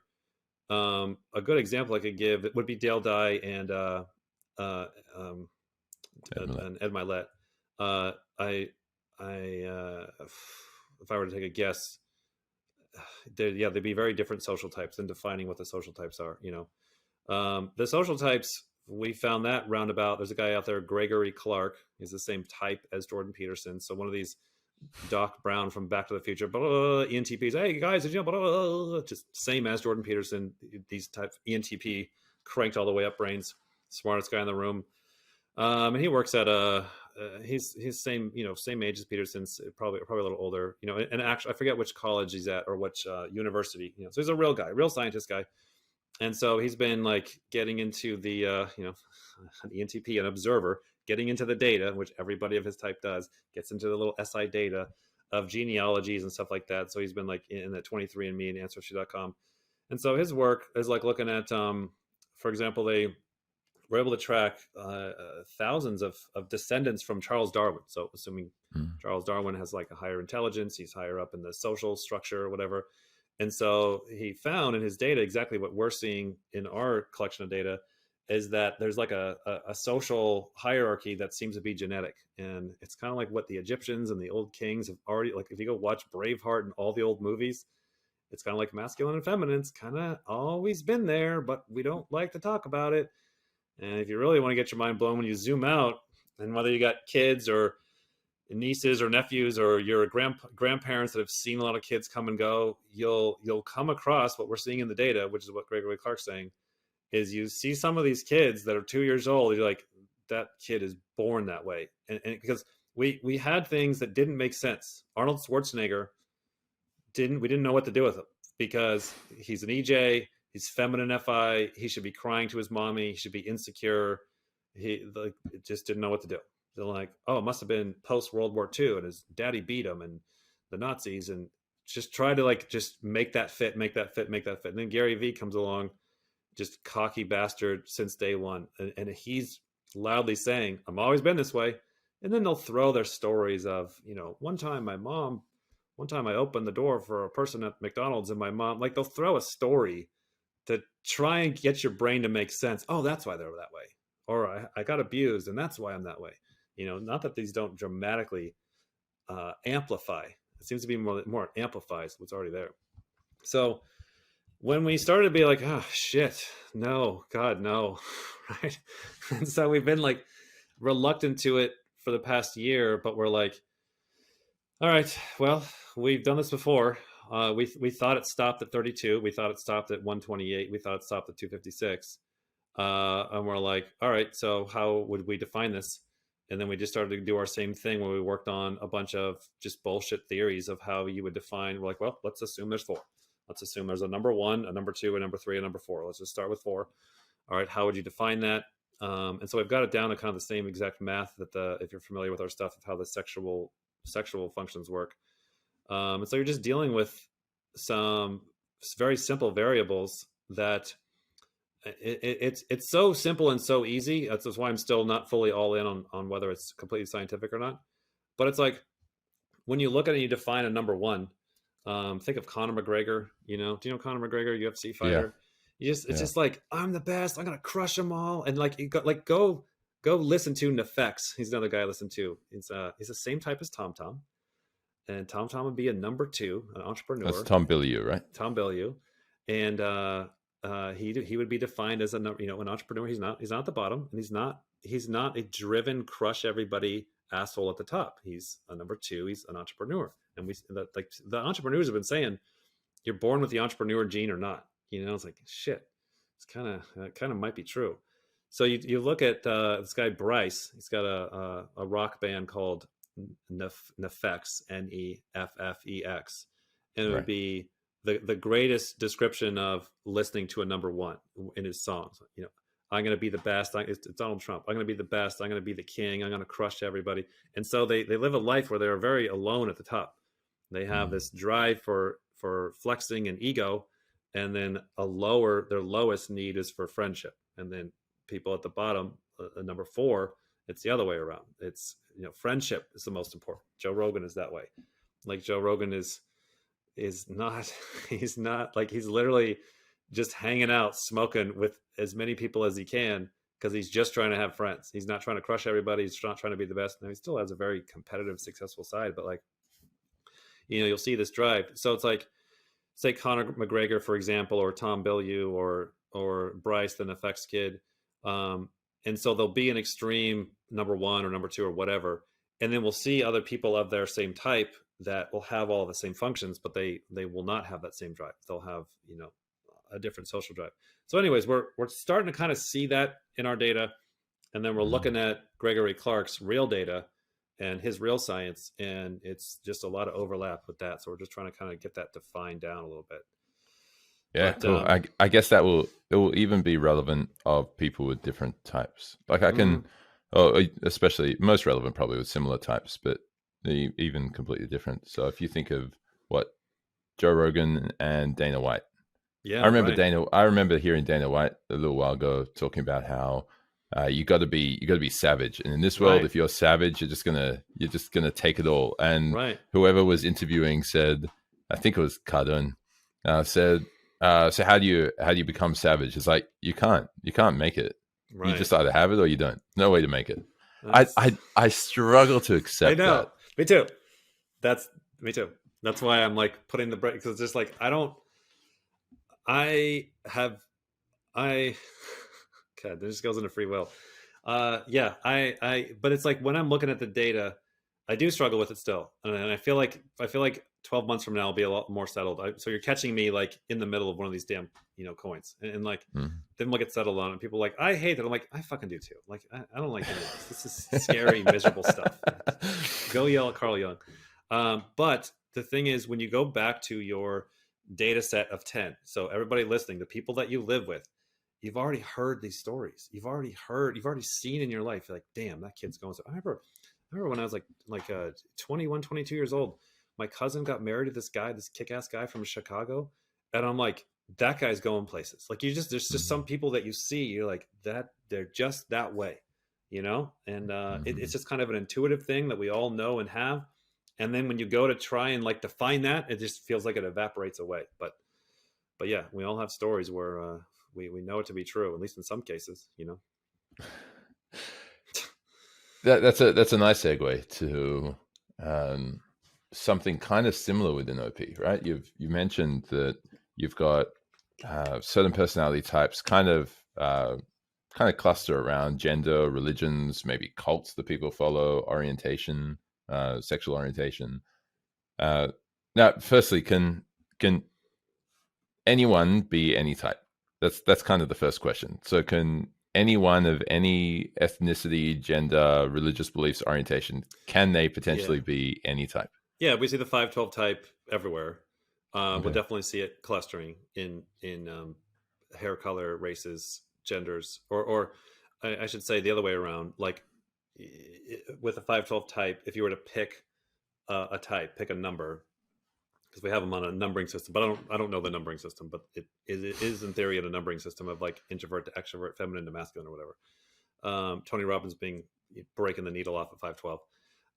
So to take my brother's type, the ENFP, the audio ENFP, like that's where we'll see most of the white guys of that type have red hair, like almost all of them, or red hair in their beards. And the more extroverted they are, the more red. And so that's a really beautiful visual when I'm looking at our data docs of all the images. It's just, you get this dark hair. Like I'm looking at like 100 people here, or whatever. Like it just start dark, and as you go lower, it just gets red. It gets more and more brighter, and they get red beards and stuff. Hair loss. Dana White's type, his type tends to go bald. So hair color, receding hair, will cluster in certain types. The ENFP of the male, they're all like raging heterosexuals of that masculine type. The feminine ones will be some gay ones.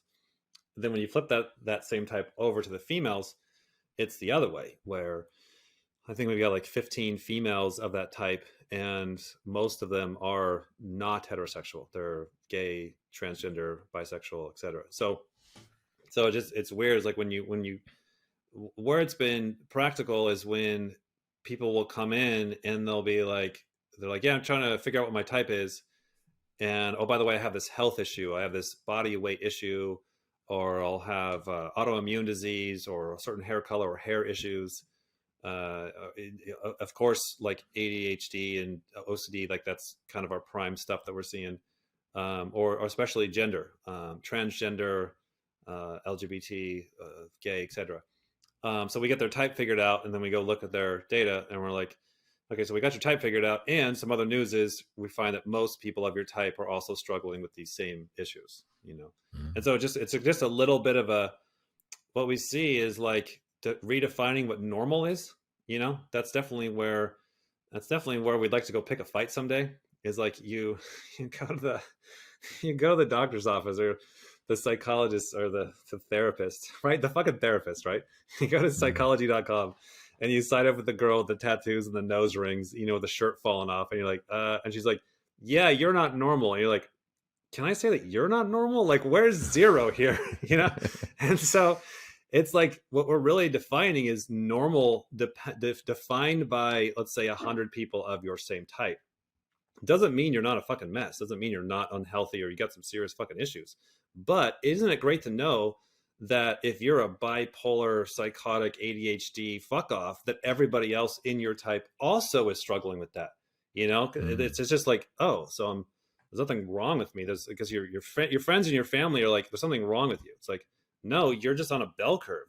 You're rather interesting. Or another way I look at it is like, wow, you would do really good 500 years from now or 500 years ago. Like, you're going to have a hard time with that function set living in today's modern age because you're too, you know, spastic or not spastic enough or whatever. So I remember Warren Buffett sharing in an interview. It's like, you know, people are like, well, how do you get so successful? Well, it's like, hey, I was born with my skill set. I was born at the right time. If you put me 1,000 years ago, hey, I'm not much help. I'm not very strong. I can't run very fast. I'm not that smart for that type of environment. I can't build a tent. I can't go hunting. But in this world, great. It's right. perfect. Right. Yeah, totally. We definitely find that to be true. So it then helps kids know that, hey, you're normal to your type. You still got a shit ton of problems, but it takes that monster away that there's something wrong. And then it also helps of like, look, here's some interesting people that have the same challenges as you, and here's where they're able to find a niche. But that's not as easy as you think, because a lot of people are like, oh, just tell me what jobs people of my type do. Like, okay, well, let's see. They're all rock stars. So now what are you going to do? Or they're all astronauts or fighter jet pilots or whatever job they are. They all find great success working at the grocery store. It doesn't matter if you're still trying to deal with your own identity and depression and figuring out who you are, no matter what type you are. You're like, here's the perfect job, kid. You're still gonna go screw it up no matter what type you are, because it's like, so what we do is a lot of times is like, we'll shit on the type stuff because it, like, great, here's all the data, go for it. Like, people come over to our house and they go through and they're just like sick and they're like, well, that sucked. I'm like, yeah, right. Doesn't change a goddamn thing, does it? Like, you still have your own personal problems, and it's back to discipline and strength and character and figure out your worldview and get through your depression. Kind of helps to know which side is north and south. It kind of helps to know, oh, I'm a decider, not an observer, or whatever. That does help. But really, it's each person has got to go on their own individual journey of kind of developing their own strength and confidence in themselves, knowing what their saviors and demons are. Then they can go and be happy and successful wherever they go, which chances are, if they keep going, they tend to evolve into this way, you know, to whatever that job is. Does that make sense? But it's like giving somebody a winning lottery ticket and they haven't earned it, you know. They just screw it up and give somebody the perfect job for their type, and they haven't earned that. They haven't discovered that end destination. They haven't gone through the journey yet, so that you just give it to them at the end and they're going to screw it up. You still got to go through the journey of it. You know what I mean? Does that make sense? Yeah, it makes sense. I mean, we do a lot of stuff with clients. Obviously, we do personality typing for most of our clients. We do money mindset coaching. We do life vision activities, and a big part, like the reason why we do personality, is because you might have someone who talk about. I'm trying to keep it relevant so the people who are listening can understand. Let's just say that you got someone who's unbalanced tribe, right? Single decider, tribe over self. And so they're freaking out about what other people think of them, and they want to make sure they're important to other people. They got to make sure they're connected and they've got all the right people around them, and everything has to be exactly that way. And when they're in that state and they've got no idea that they're in that state, and they just think that that's just the way that life works, and they think everyone else thinks the same way, and they just keep shooting themselves in the foot. And when they're not aware of that, or they don't have the increased awareness of it, and you ask them to create a vision for their future in 10 years, and help guide them towards writing down all the details of their ideal day, describe your ideal work day. It's like, well, I wake up and I have 3 shots of coffee and I connect with all these people, and I go for my hardcore workout with all these other people which are around me, and then I go into the office and it's meeting after meeting after meeting, and I do all this other stuff. I have lunch with someone else, I have a coffee break with someone else, I get home, it's all time with the family and everything's great, and then I go out and spend more time with other people, and I'm on the phone to other people anytime I'm in the car, and they're like extreme on this, and they don't realize they're supposed to be defining their ideal life, and they're just describing what their programming is telling them that their life should be. Right. If you then help them see how that's already screwing up so much of their life, and then you go, okay, now that you see that those are your problems, and when you think that that's who you are, and then you realize that if you look at someone who's the complete opposite of personality type, and those people exist just as much as you do, no wonder you get so many comments at work about how that really could have been an email, that did not have to be a meeting, seriously. And then you help people see that, and then you also help people see how much they're burning themselves out and screwing themselves over in that sense. And then you help them create a vision for their future and what they want their future life to be. Suddenly they're like, no, I'm waking up at 6 a.m. instead of the 4:30 a.m. or something stupid. I'm waking up at 6 a.m. I'm taking time for myself. I'm meditating for 30 minutes in the morning. Maybe I'm doing some journaling or something and some yoga or whatever. I do something which is really nice and peaceful. I connect with the people that I really do want to connect with, and I keep my phone off for the rest of the morning because it's just too much. I get to work and I'm doing something where I've got some solo work while I'm also having some of the important meetings with other people. But I'm really effective. I'm really efficient, and I'm doing what feels right. And by the time that I get to the end of the day, I've connected with the people I want to connect with, but I also feel more energized and recharged, and I go to sleep by 10 p.m. Wow, yeah. It's like, whoa, that's pretty freaking different when you look at it from that lens. Yeah. And that, totally. when we're talking about how, hey, there's nothing which is wrong with you. You just need to see that you're off kilt, right? You're off center. Do you find value in starting to balance out your personality? Or because the people who have done incredible things, like the people whose names we actually know, the Tony Robbins and the Elon Musk and the Steve Jobs and whatever, they've doubled down on their strong suits. They've doubled down on these addictions, right? And if they were balanced, would they have achieved the same things? Yeah, right.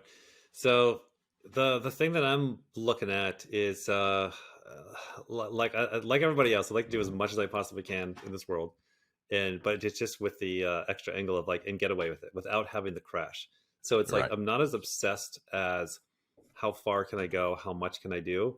It's how do I not build up the Jenga blocks and then have them topple over, And Elon Musk is a young guy, and I guarantee you, as you watch him the next 20 years, he's going to have the same crash that everybody else of his type does, and it's going to be some type of, FE value with the tribe. The tribe is going to get really upset at him, which they're getting a little bit here and there, but he's still kind of the hero. He's still doing great, and he's still also, he's also pulling off. He's getting a lot of passing grades on a lot of his functions. I mean, the guy's doing 8 different major businesses. And he's leaning into his demons by, he's a naturally very introverted guy, the introverted type that isn't going to be having fun and communicating with the tribe, yet he's pushing himself more and more into his demons. So it's kind of and same with Tony Robbins, when you actually really kind of look at what he's doing, is he is getting a passing grade in his demons. It's not that these guys, if you let them go another 50 years, of course they're going to fall over in the same predictable way.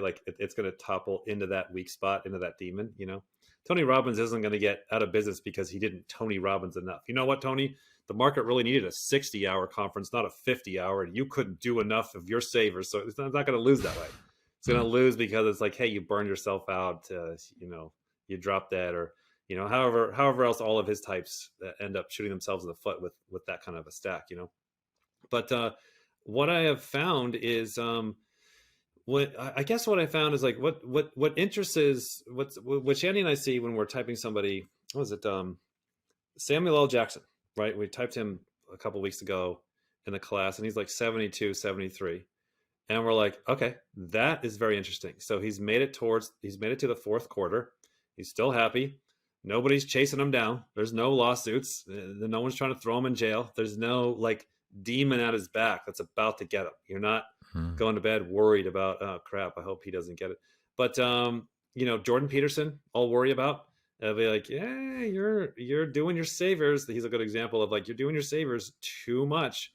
And it's not just doing your savers too much. It's the violent attacking to the demons is what gets you in the end. And it's like what I've found in my own life and watching people that are doing well, you're still, if you're the termite that's the wood chomper, if you're the machine gunner, you're still going to do the machine gunning. Doesn't mean you don't do some type of basic training on all the other jobs. And so when the reloader guy comes, stop attacking the reloader guy. You need the reloader guy. You're the machine gunner. Well, I just want to do the machine gunning. Screw the reloader guy. It's like, so when you see Tony Robbins and all these guys, they're still doing a 20-30% passing grade on their demons. He still goes into his introverted world, his demons. He still does his DI, very much so, And same with Elon. He still goes out and goes on podcasts and does the blasting and does the FE, and he's getting a passing grade, in his thing. So that's how we look at it. Is you're still going to kick ass in your savers, but if you really track the reoccurring patterns in your own life, especially if you're older than 35 or people that you're following, there's a 15, 20, 30 year cycle where you go up and then you go over on that one imbalanced side. And the universe isn't asking for perfection. It's just saying, don't blame and get upset and angry and attack. I can't even tell you how many areas of my life I'm owning, but not doing. Michael, can you help me with this? And then when she comes in to help me with my demons, I just don't attack her and blame her for, the microphone or whatever. You know what I mean? So it's like the universe isn't asking, and they're not asking a lot. So that's, that's part of the reason I was so surprised by the result that he got for, or the type we end up with Byron Katie. Yeah, I'm right. Like, I could have sworn that NF would have been her demon and that she had to learn how to do it. But there you're saying, hey, this is the strong suit. This is, I think that makes sense. You're basically saying, don't try and necessarily work on your demons. Even if you never understand this personality model, don't necessarily try and work on your weak suits, but stop blaming other people for the stuff which you're shit at. Is that what you're saying? Totally. So like, what I'm as I'm watching all this, the people and the data that's coming in, it's kind of scary because you're just watching people at scale either do amazing things with their life, and you're like, wow, I suck. Why can't I get this basic thing to work? Where the hell is my blockages? Or the other way of like, man, look at all these people jumping off the same cliff, right? So like the mile markers, like my dashboard in life, right? If you were to look at the inside of my brain, it's not complicated. I don't have a lot, all this crazy shit. I only have a couple of dials that I'm looking at. So one is I'm looking at the objective goals. And so I'm using them for the purpose of me not driving my life in a ditch again. So I'm using the objective goals of how do I protect Dave from ruining his life? And while you're at it, if you're still here on the earth bothering everybody, why don't you continue to do something that is growing and giving and providing meaning? Do that too, extra credit. And so I'm using the goals in the business and the wake up time and the partners and the teammates to angle the goals. And I'm just looking at the goals. That's the positive, And then the negatives, man, that's the negatives is where the 90% is. The negatives are, as I'm just working backwards from anxiety, fear, unconsciousness, which you can't see, but blame. So whenever I'm feeling that triggering feeling or really drained or really frustrated or anxious or anxiety, or especially when it comes to blame or rage, that I know is the red. You're not allowed to have that anymore. Once you really know this stuff, you're like, okay, jackass, when my body is triggered and I start to flare up and I get in the panic state, and what we need to do? We need to get rid of all computers and go back to analog. Like, here we go, So I'm just looking for that on the negative, and then just continue to move. Just one way, just kind of my approach, like kind of giving an analogy to it. Studying the bodybuilding world and fitness world and stuff over the years is like, there's a lot of interesting ways to look at, specifically talking about muscle growth, right? Steroids, testosterone, all that stuff.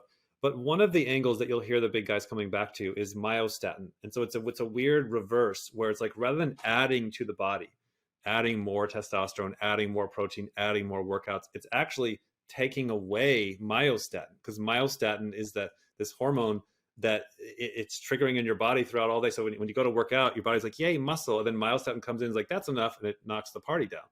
And so if you've seen like the images of, sometimes kids will be born with it, or cows, or they'll tamper with the genes and they'll take the myostatin gene out. You ever see that image of like a super buffed out cow just standing out in the field, just with massive muscles? You know, if you look it up, like myostatin concerns me, but no, I haven't. Yeah, if you look up just myostatin cattle or myostatin or whatever, you'll see these images.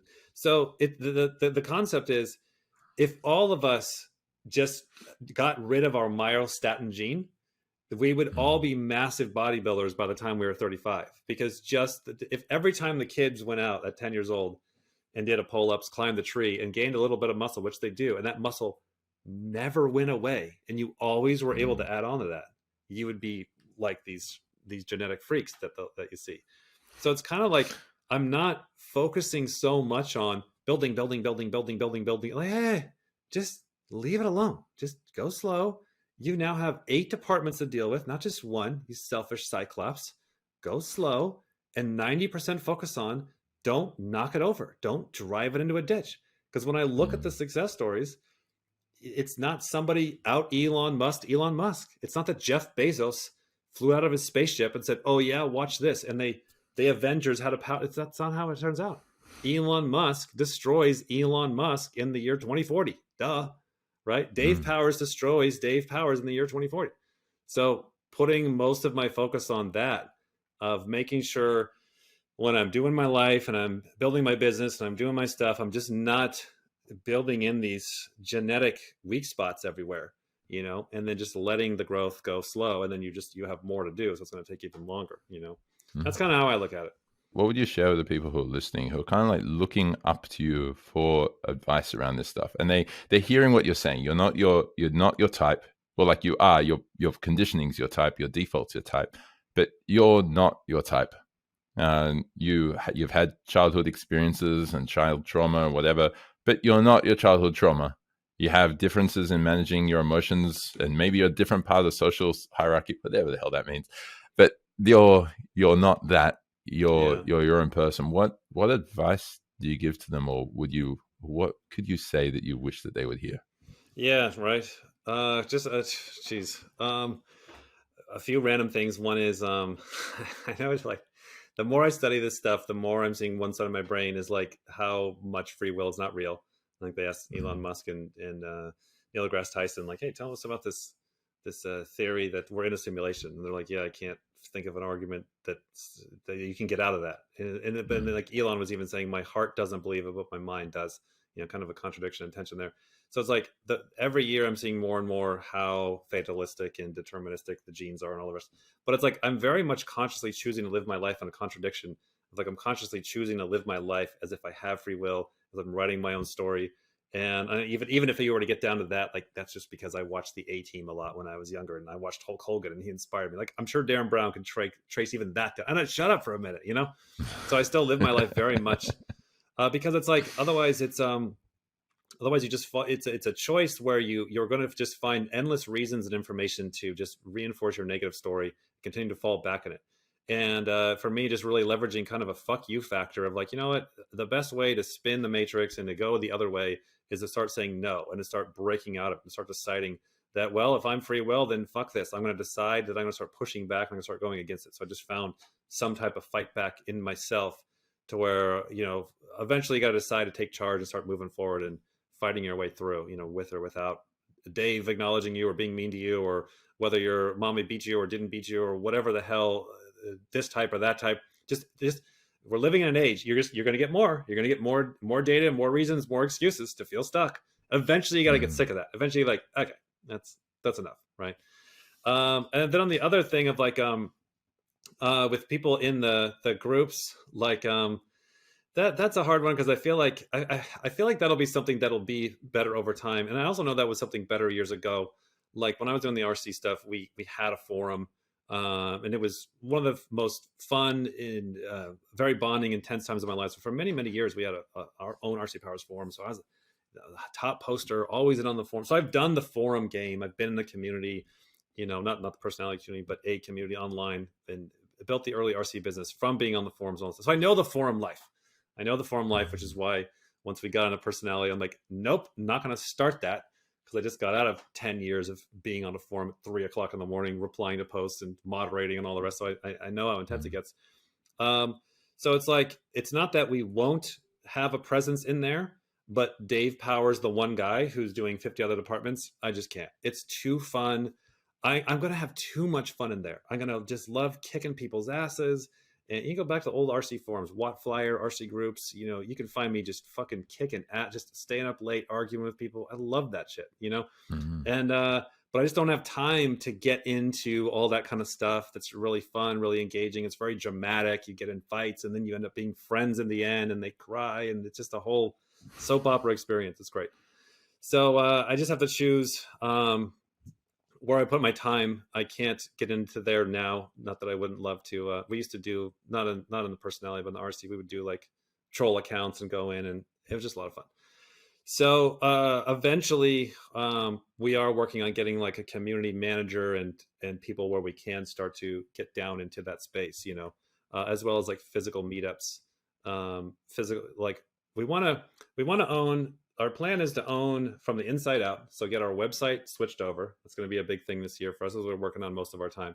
It's like doing a website switch over. Got to get, we have all these members, and the software doesn't allow you to have PayPal. I think that's not too big of a deal, but it ends up being a really big deal, especially in the modern age. So it's like, we got to get software that has, other ways of paying other than just credit card, PayPal, etc. So you got to transfer all the members over. So it's the worst thing you could ask for in a membership site, is asking all your members to go from this site to this site. So that's what we got to do. So then from there, it's like, I want to get everything done from the inside out. So we've got like beginner courses or beginner material written out. I got terms written out. I got a bunch of writing that people have been asking for a long time, of like everything very well written out. And so that's going to be on the new website when we get there. So I want to get the new website and the current customers that we have really, really serviced, and on all of our voids filled up on the inside of the website. Have a website that has a PayPal pay card system, has terms, has a beginner series that's not outdated from there. Then from there, once that little party's maxed out, then spill over to, okay, now going on the offense. Fuck forbid, we reply on some YouTube comments once in a while. I've got, I think, 98 TikToks already done, not launched yet, but TikToks, doing those every week. So we'll do a TikTok channel, Instagram channel, got all those already, producing 5 a week. So I got a bunch in the bag. And then spill over into having a presence on the forums, have an email system that works. So rather than an email that goes to nowhere. So there's so much that we can do just in our little IJ box now to get that really, really well serviced. The typing service when people come through, it's something that you don't see.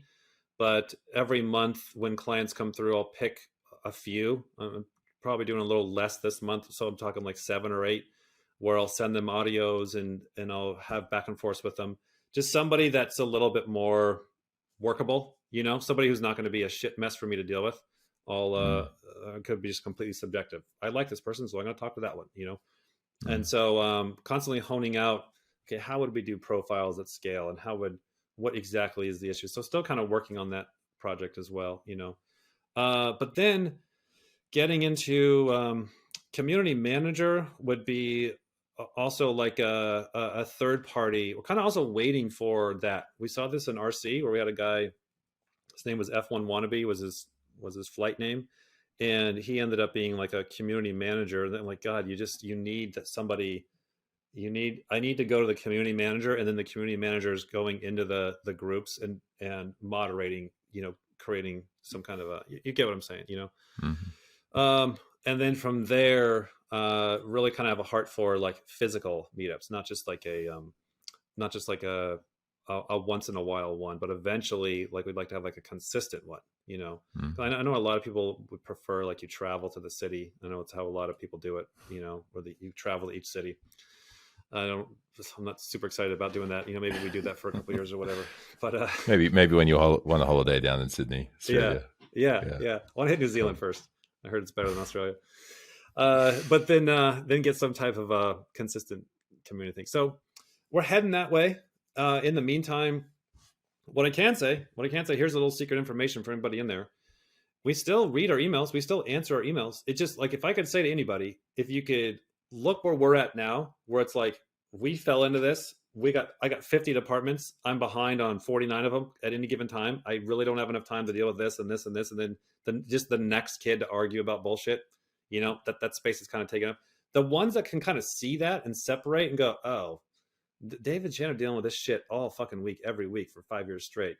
The ones that send a little bit more conscious, separated out, coherent emails, like those often get replies from us. We end up talking with people. We'll talk to people on the phone pretty regularly that we secretly meet, so we're not uncontactable, but just if you're the next jackass that wants to argue over somebody's fucking type, you're like, I'm busy, for now. So those people who are saying, you typed that person wrong, you don't understand Jung's intentions with SI versus NE, and you've screwed it all up. Jeff Bezos can't possibly be NE, like that kind of stuff, right? Right. I mean, what do you say to them? That could be. There's people. We did a retype last month in December. That was great. Where I had the people in the community that you typed me wrong. Like, so it's like our stance from the very beginning is like, and if you read all of our disclaimers and kind of get where we're coming from, it's like, look, I got to type a lot of people all month, and to really when science comes to check me on how to do this, the first thing I'm going to run for is, all right, give me 10 people to type and give me a week to type each one of them, and I want to live with them. That's how extreme. Like, okay, you want me to get this fucking perfect? I'm going to live with the person for a week, and I swear I can get 100% the same that Shan gets as long as she has X. Don't send me a fucking video that I got to like watch while that person's driving in the car, and I'm like, I don't know, I think I'm seeing D. Like help me out here, like, give me something to fucking work with. So it's like, I'm doing the best I can with these shitty ass videos with bad audio and people talking and mumbling, and they're super on crack, but they're recording it when they're drunk and tired. It's like, okay, make my life way fucking harder. I'll do the best. Oh, what does my disclaimer say? I'll do the best I can with what I got. Send me a pile of shit. And then you're like, I'm raging now. And they're like, well, you got me wrong. I'm like, well, I probably did. Fuck off. And so it's like, and it's not true, but it's like most of the people, and I would say this is most of the people, they're sending really good videos. And now that we have the Google Doc, we're sending a lot of videos in a lot of different states. That's helping so much. Send me a video from you on Monday and then you on Friday. That helps a lot, because now it's like seeing them in real life. Let me see you at the coffee shop, and then let me see you at your house. Let me see you at work, because there's different yous here, right? So that's helped a lot. That's it's not but it's still, when you're talking about volume, we're going to get some wrong. We're going to get some upside down or whatever. So, we did a type. We had, I think it's probably been over. There's still been people trickling in even this week. I'd probably like 50, at least 50, probably a little more people that are like, hey, I think you got my type wrong. Can you take another look? And that's been great, because out of the 50, if you were to break that down, I'd say about half of them, they're like, nope, we looked them over and you're still the exact same type. And then the next quarter, it's like, no, we did get that middle animal. I think that middle animal or the sexual, which are the parts that we're usually saying are hard for us to see anyways. And then the last quarter, there were ones that were like completely off, like the savior functions. Well, they were completely off, but it was like one lady we had as TE at the top, EJ, but she was FE, so that's a big deal. We had a couple that we typed them play last, but they were actually, no, we typed them sleep last, but they were actually play last, so that's a big deal. I was like, how would you screw that one up? We did several of them wrong that way. So, some of it is just pilot error, or, in a hurry, or didn't get to know them, or didn't understand the coins very well, or, typed them a year or two ago. There's a lot of different reasons why we get somebody's type off. And did you retype with the exact same video that you had originally, or no, did they send you videos? We asked them to send us we ask them to send new videos, and then we'll look at the old video as well. So Have probably you both. in that? Did you find that if you have the old video and the new video, it's showing pretty much the same stuff? Like, would you have still Yeah. like if you were retyping all those 50 people, you said that with the new videos you got half of them pretty much the same.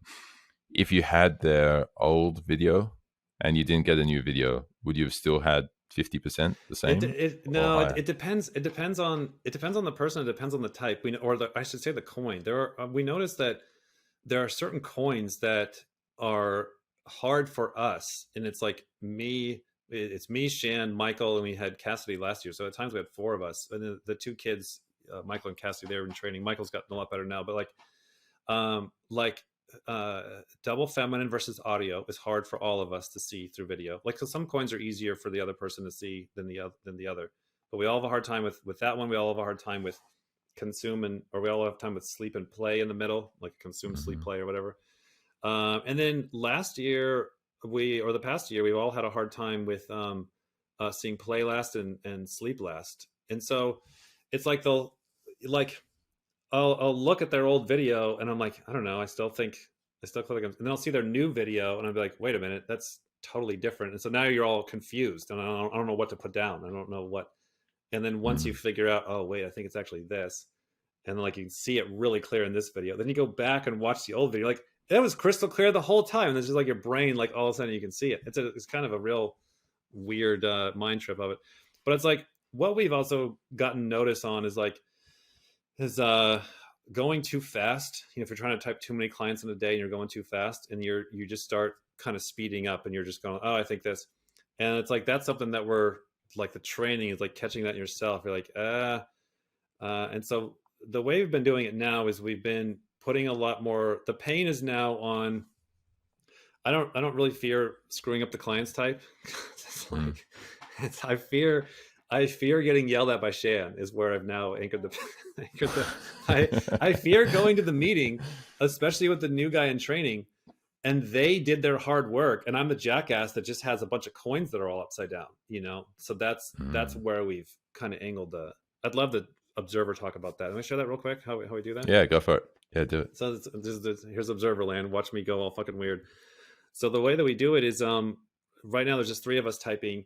And so the clients will come in, and we've got a good number right now. It's about 35 clients will come in a month, which averages you can get about 2 clients a day. That gives you a couple days at the end of the week, blah, blah, or the end of the month. So we have they come in and we get their names, their emails, and then we do little boxes so we can see their names and their faces. So I know, Sally, number 14.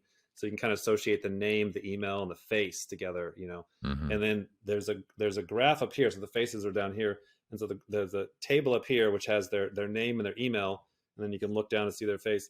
And then there's 3 columns, Dave, Shannon, and Michael. And then, so what you do is like, at the end of the day is usually when I do my typing, and I'll fire up a video game, like a low level video game, as I found, because if I'm too focused, I need to like consume last, be distracted. And I can actually type better because I'm watching their whole video, and I'll watch their whole video because I want to stay longer because I'm playing a video game. So it's kind of a quantity for quality thing. So I get more quantity of actually watching the whole goddamn video. It's on fast speed, but still it's like 2 hours a lot of times. Therefore I can get their whole story. And then like the last guy did, I think like 2 days ago. I just put down, all I had were coins. So I put down IJ, sleep, last, play, similar to us. IJ, sleep, last, play, thinker, or whatever. So I put down my coins. And then Shan and Michael will put down their coins and or the entire type. And then when we put them down on the column, you make a little marker, and then you highlight your type in white so the other person can't see it.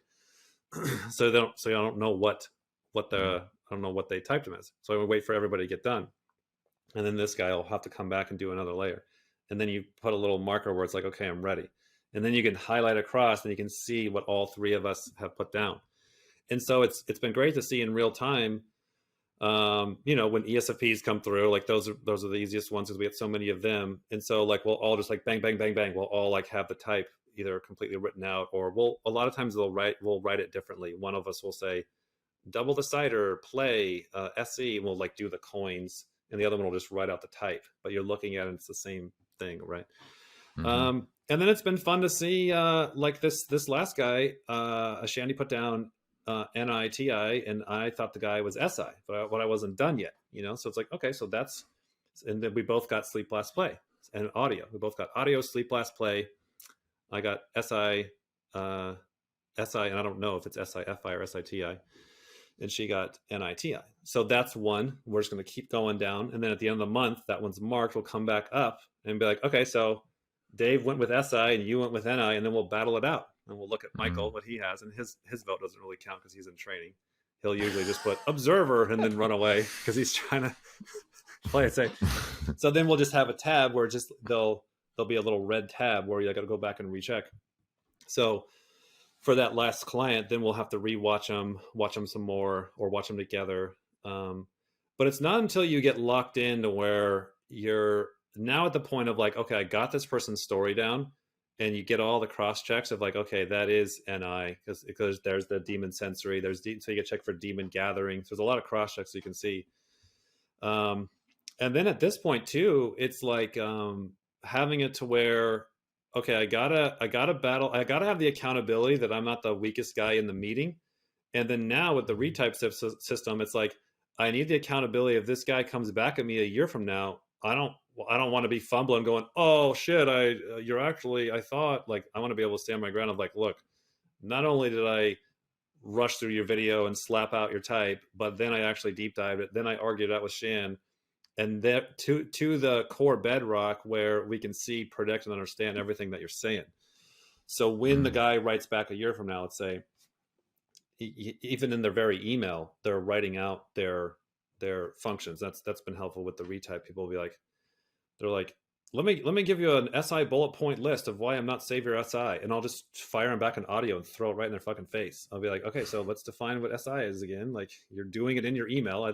I'm looking, you know what I mean? So, so finding, being able, it's a very subjective thing. It's still just, you're this type because I say I am, but there's some degree of like, look, not only are we putting in the work, checking in with our partners, getting it the same, battling out the rest, doing the predictability. And then the last phase is, I dare you to come back in a year when I forget your video, have me, Michael, or whoever recheck it.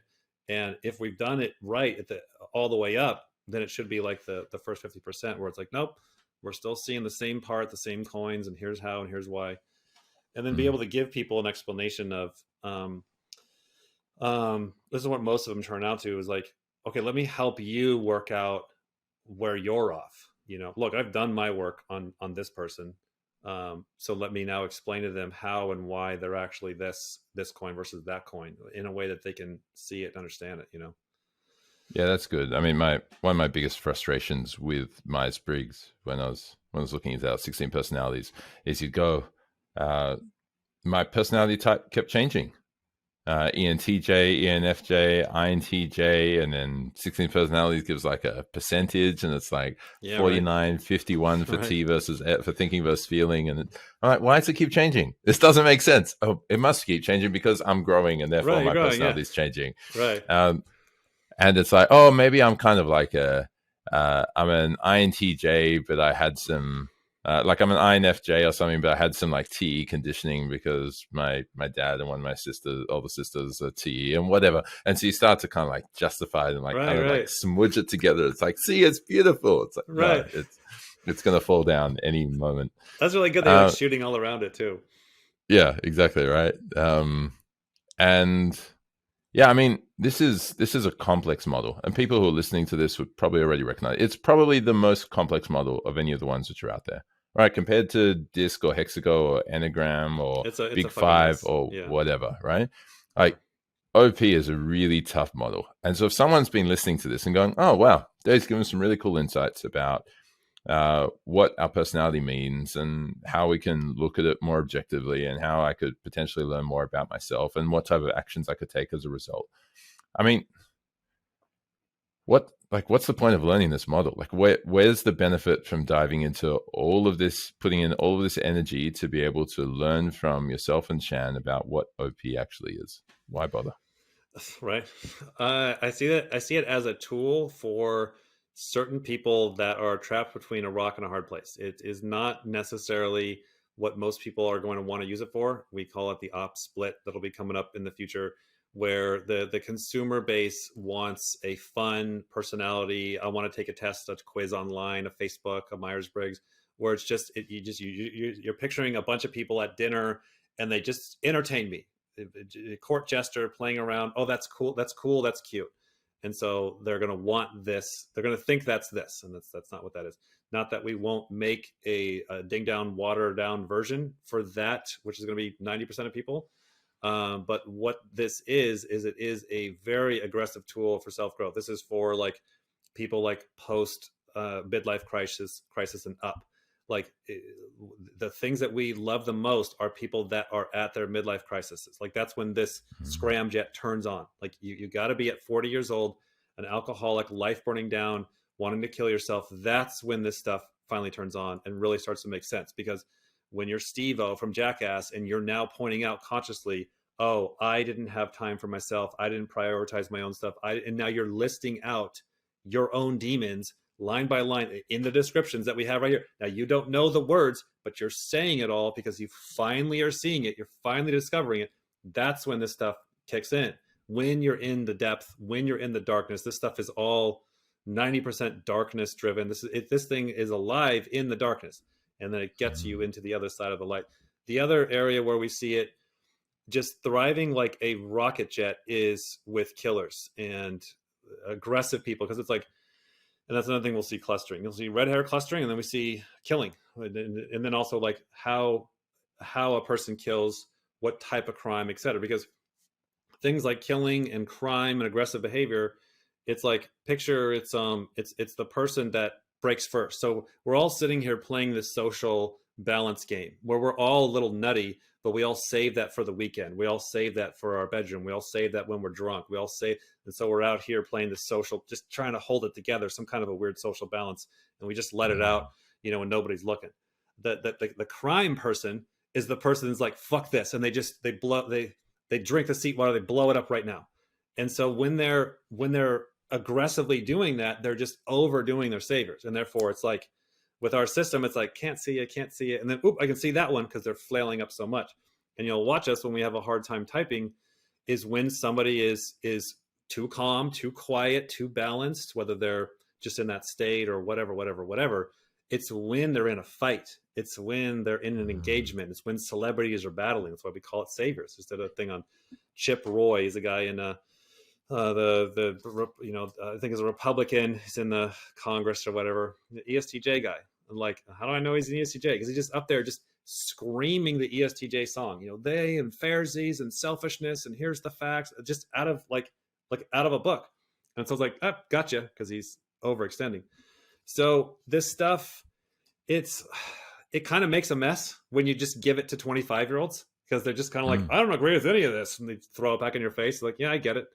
But what you're not seeing is what we're dealing with, with people behind the scenes. Wouldn't it be most powerful or most impactful, you could say, if it focuses on, if it's presented in a way that can actually reach those people who are 25 before their Jenga blocks start falling over?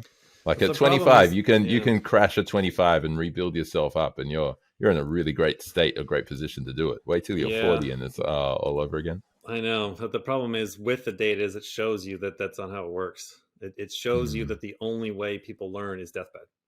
The only way people learn is when they have enough pain on themselves and they've had enough. That's when they have real changes. Not that they won't jump in and jump out to the gym. They won't jump in, jump out for self-growth. But if you're really tracking the data, which nobody does, if you're really tracking the data over 10 years, they're the same jerk-offs they were last 10 years. Nothing's really changing, It's when you see the dramatic changes or transformations is when there's a deathbed level incident, at midlife or whatever. And when you reverse, like Byron Katie is a good example. Like she is probably one of the most extreme examples we've seen of, like, it was in her mid 40s where she's just EJing life, and then finally has this psychotic flip. And now, like you're saying, like she's hard to type. She's upside down. She's preaching her demons. Like she's just all in SITI as her demons. So her life used to be FENE, please everybody in fairyland abstract. And now she just hammers everybody. What's the truth? What's the facts? Which is her demons. And so that to But does create it that. so freaking empathetically, which is Yeah, crazy. yeah, because she has those as saviors. So she's like, Mm. that's why she's yeah, she was mind blowing when we first saw her. Like we didn't even think somebody like that could exist. It's Hmm. she's somebody like her really shows us what's possible. Like I didn't think that you could do that, but yet there she is, and there's quite a few that like that, you know, or Jim Carrey, or Gary Vee's another one. Gary Vee Hmm. has a unprecedented amount of confidence when you look at his type. It's going to be one of the most insecure types, you know. So Although I have heard Gary Vee share something like, "I'm not going to touch meditation. I'm not going to do it. My mind's working exactly the way it is right now." And I think his quote was, "I don't want any. I'm not going to risk meditation because I don't want it to fuck it up." right, Like what? I know. What? Focus. Come on. I know it's Yeah. crazy. It's definitely like we see people like that keep breaking our models of like, so it's just like we're just a slave to the data. So a lot of times we're like, I don't fully understand, but throw them in there and keep an eye on them, and eventually we find somebody else like that, and then it starts to kind of make more sense, you know. What But about using OP from a perspective of empathy, like being able to understand other people better, like other people in your world, and being able to connect with them better? yeah, Is yeah, that yeah, is that a valid use of it? yeah. That's what I see a lot of people that use it for. So it's like I'll see, the way I look at it is just like different demographics. So it's like you got the people, you got the young kids in the Facebook group that are mad at the world, and they're just kicking the dog, and they're going to be in any Facebook group yelling about whatever it is, you know, the ops or Hmm. whatever. That's just where they are in life. I've been there myself too, you know. And then you have people on the other side that are doing business or self growth or, you know, FBI or whatever. So there's all sorts of different aspects of where people are at. So a lot of one of the groups that we see come through are people that are, and some of them are young, they are in their 25 or even younger, where they do kind of use it as a self reflection and seeing self, and then have a lot of self empathy. And then when they have self empathy, then that gives them the ability to kind of go, oh, no wonder my mom is so crazy. We hear that one a lot, like literally, oh, that's why mom is so upset. My mom is so mad. My mom's an alcoholic. Because the person starts to see Mm. their struggles and demons, does the math on their mom, and I guess I could say it makes things dramatically not as personal. That I could see that a lot in our own lives and other people's lives, you know, with this code Mm. stuff. Cool. Okay, look, there's been a hell of a lot here, and I might not get to my lesson of like right at the end of like giving all the info back. Yeah, your blaster lesson. You want the blaster lesson? No, Yeah, I'll say, yeah, you do want it, do you? yeah, Yeah, okay, fine. All right, we'll dive into it. Basically, you guys have created a personality model. I asked you how you actually define success, and the main way which you were looking at it was, are you meeting a goal? And then I guess another level of success on top of that is, are you also happy with it? Are you, as you're talking about Tony, all roads lead back to Tony, growing and giving and finding meaning and then purpose from everything which you're actually doing? And you're sharing how each year it's kind of just becoming more real. You got to stop drifting by on autopilot, doing, and you got to be able to stop, set goals, reflect what you actually want, set better goals, continue moving towards it. And you've shared for yourself, which is something which I'm still learning as well. Surprise, surprise, is being able to learn what's actually real, or aligning yourself with what's actually there as opposed to what you just want to be there. yeah, right. There are a whole lot of things which led you towards creating this system as it is. I mean, I guess a lot of it was in terms of like the terminology, saviors and demons. That was from your church background. The Tony stuff with regards to human needs. I remember you guys have spoken in the past about Darren Brown, like the binary approach. Well, is it the left side or the right side? Oh, okay, it's the right side. Is it the top or the bottom? Oh, okay, right. It's the bottom right. Got it. And then just general philosophy. You've spoken about JP and a whole bunch of other people as well. And I think the animals were just literally from watching animals, right? Watching primates or the Animal Channel. Yeah. And so there was all of this, which basically caused you to realize, oh, Myers-Briggs is not objective. You can't keep getting the same thing independently. Well, we got to actually properly understand what the Jungian functions are. We got to be able to dive into that. Yes, it's going to be different to what others are expecting. Yes, people are going to have some tribe drama or some observer freakouts about it. But that's when you get to the point of where you're able to say, well, look, if you only had two personalities, what's it going to be? Well, you've got observer, you got the cider. People freaking about things and ideas, or people freaking about people and their own identity and who they actually are. Yeah. When you understand that, then you can start going deeper into feeling versus thinking and sensory versus intuition. And you made some really cool point, right? It's like everyone basically cares about missing information and conspiracies, right? Everyone does look at it. COVID's a great example, right? Yeah. Your life gets challenged, and then people do start caring about it. And everyone also cares about social shame. And everyone also cares about the details. But it's about which one do you do first and then go and back it up with later. Do you Right, jump pretty to the much that, conclusions and then back it up with sensory? Or do you kind of just keep going sensory, and then go, oh, okay, yeah, sorry. The reason I looked at all the sensory is so that we can have some sort of guess or something, right? Yeah. And the same thing with feeling and thinking. Basically, you were saying, well, if you're going to try and balance your type, or if there's something outside of your type that's influencing it, right? We gave the Del Nye, I think, or whatever, and Millet. Well, you got the fixed and growth mindset is a big part, right? Do you actually, the way I define fixed mindset, which is a bit different to how Carol Dweck does, is do you believe you have the ability to overcome the challenges that you're facing? Yeah, right. Yeah. So if any challenges come up in front of you, do you have the belief in yourself that you're able to overcome whatever those challenges are? Yeah. If the answer is no, you have a fixed or limitation mindset. If the answer is yes, congratulations, growth mindset. Now actually go do it. And which is like do the personal development, right?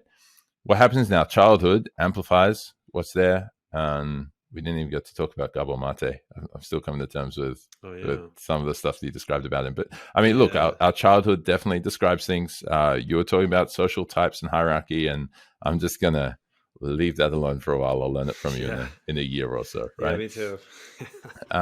And then when we were talking about like gender and cults and sexual orientation and religions that people follow and how that all aligns with personality, you were talking about redefining what normal is, right? No one's normal. There's not one type of person.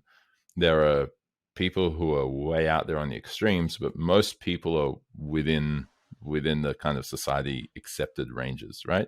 Yeah. And you can always have people who are right, normal for their type, but ultimately normal in society. Like you're going to have people who are introverted. You're going to have people who are extroverted. Yeah. You're not normal if you're neither extroverted nor introverted. You're normal if you're extroverted, and you're normal if you're introverted. Right. Yeah. I see what you're saying. And so ultimately, what you're saying and what you really want to say to the group as well is there's nothing specifically wrong with you. To anyone listening to this, you can work on your weak suits, but don't start blaming others. Right. Yeah, right. Manage the fears which you ultimately have, because whether or not free will is real, or if it's all determined based on your genetic code and that's just how you're living, and maybe the first 5 years of your life really influence it as well, but after that you're kind of stuck in your pattern. Well, if you are or you aren't, you may as well try and challenge it, right? Right. And then right at the end, we were talking about why would we even bother with this personality model. And you mentioned that, it's a tool for people who are trapped. You're primarily focusing on wanting it to be for the people who are in their 40s who have enough sensory of their history to be able to go, okay, I get it. I can see it's not working there, not working there, not working there, not working there. All of this stuff's not working. Whereas you're kind of saying someone who's in their 20s, unless they've had a type of experience like Jai Kith, who was episode 3. He lost everything in GFC and then went and became a monk for 10 years because he was filled with joy after he lost everything. Whether that's, unless you can kind of have that type of experience, then you're probably not going to be able to see all of your weak suits until you're a little bit older. Yeah. But it's still worthwhile being able to understand it, both for yourself to hopefully minimize what that crash is going to be in your 40s. Unless you want the big crash and become Byron Katie or Tony Robbins, great, good on you. But I think that most people would not choose to have that. And then also to be able to empathize with others. That's kind of the core message which I got from you in this conversation. What else do you want to add? Or correct? That is a really well said summary. That's exactly. I think it's great. Yeah, really well said. Any final words that you want to share with people, especially those people who are wanting to focus on their personal growth? They're trying to be more purposeful with their lives. Yes, they're trying to achieve and get places, but they also want to make sure that they're enjoying themselves and having deeper connection. What would you share with them? I would just say the biggest bottom line I found to be useful in all this stuff, because there's so much positive stuff out there, but a lot of us, we don't talk about the negative. We don't talk about the darkness, or you're kind of left on your own late at night with nobody understanding you, nobody believing whatever it is that you're going through.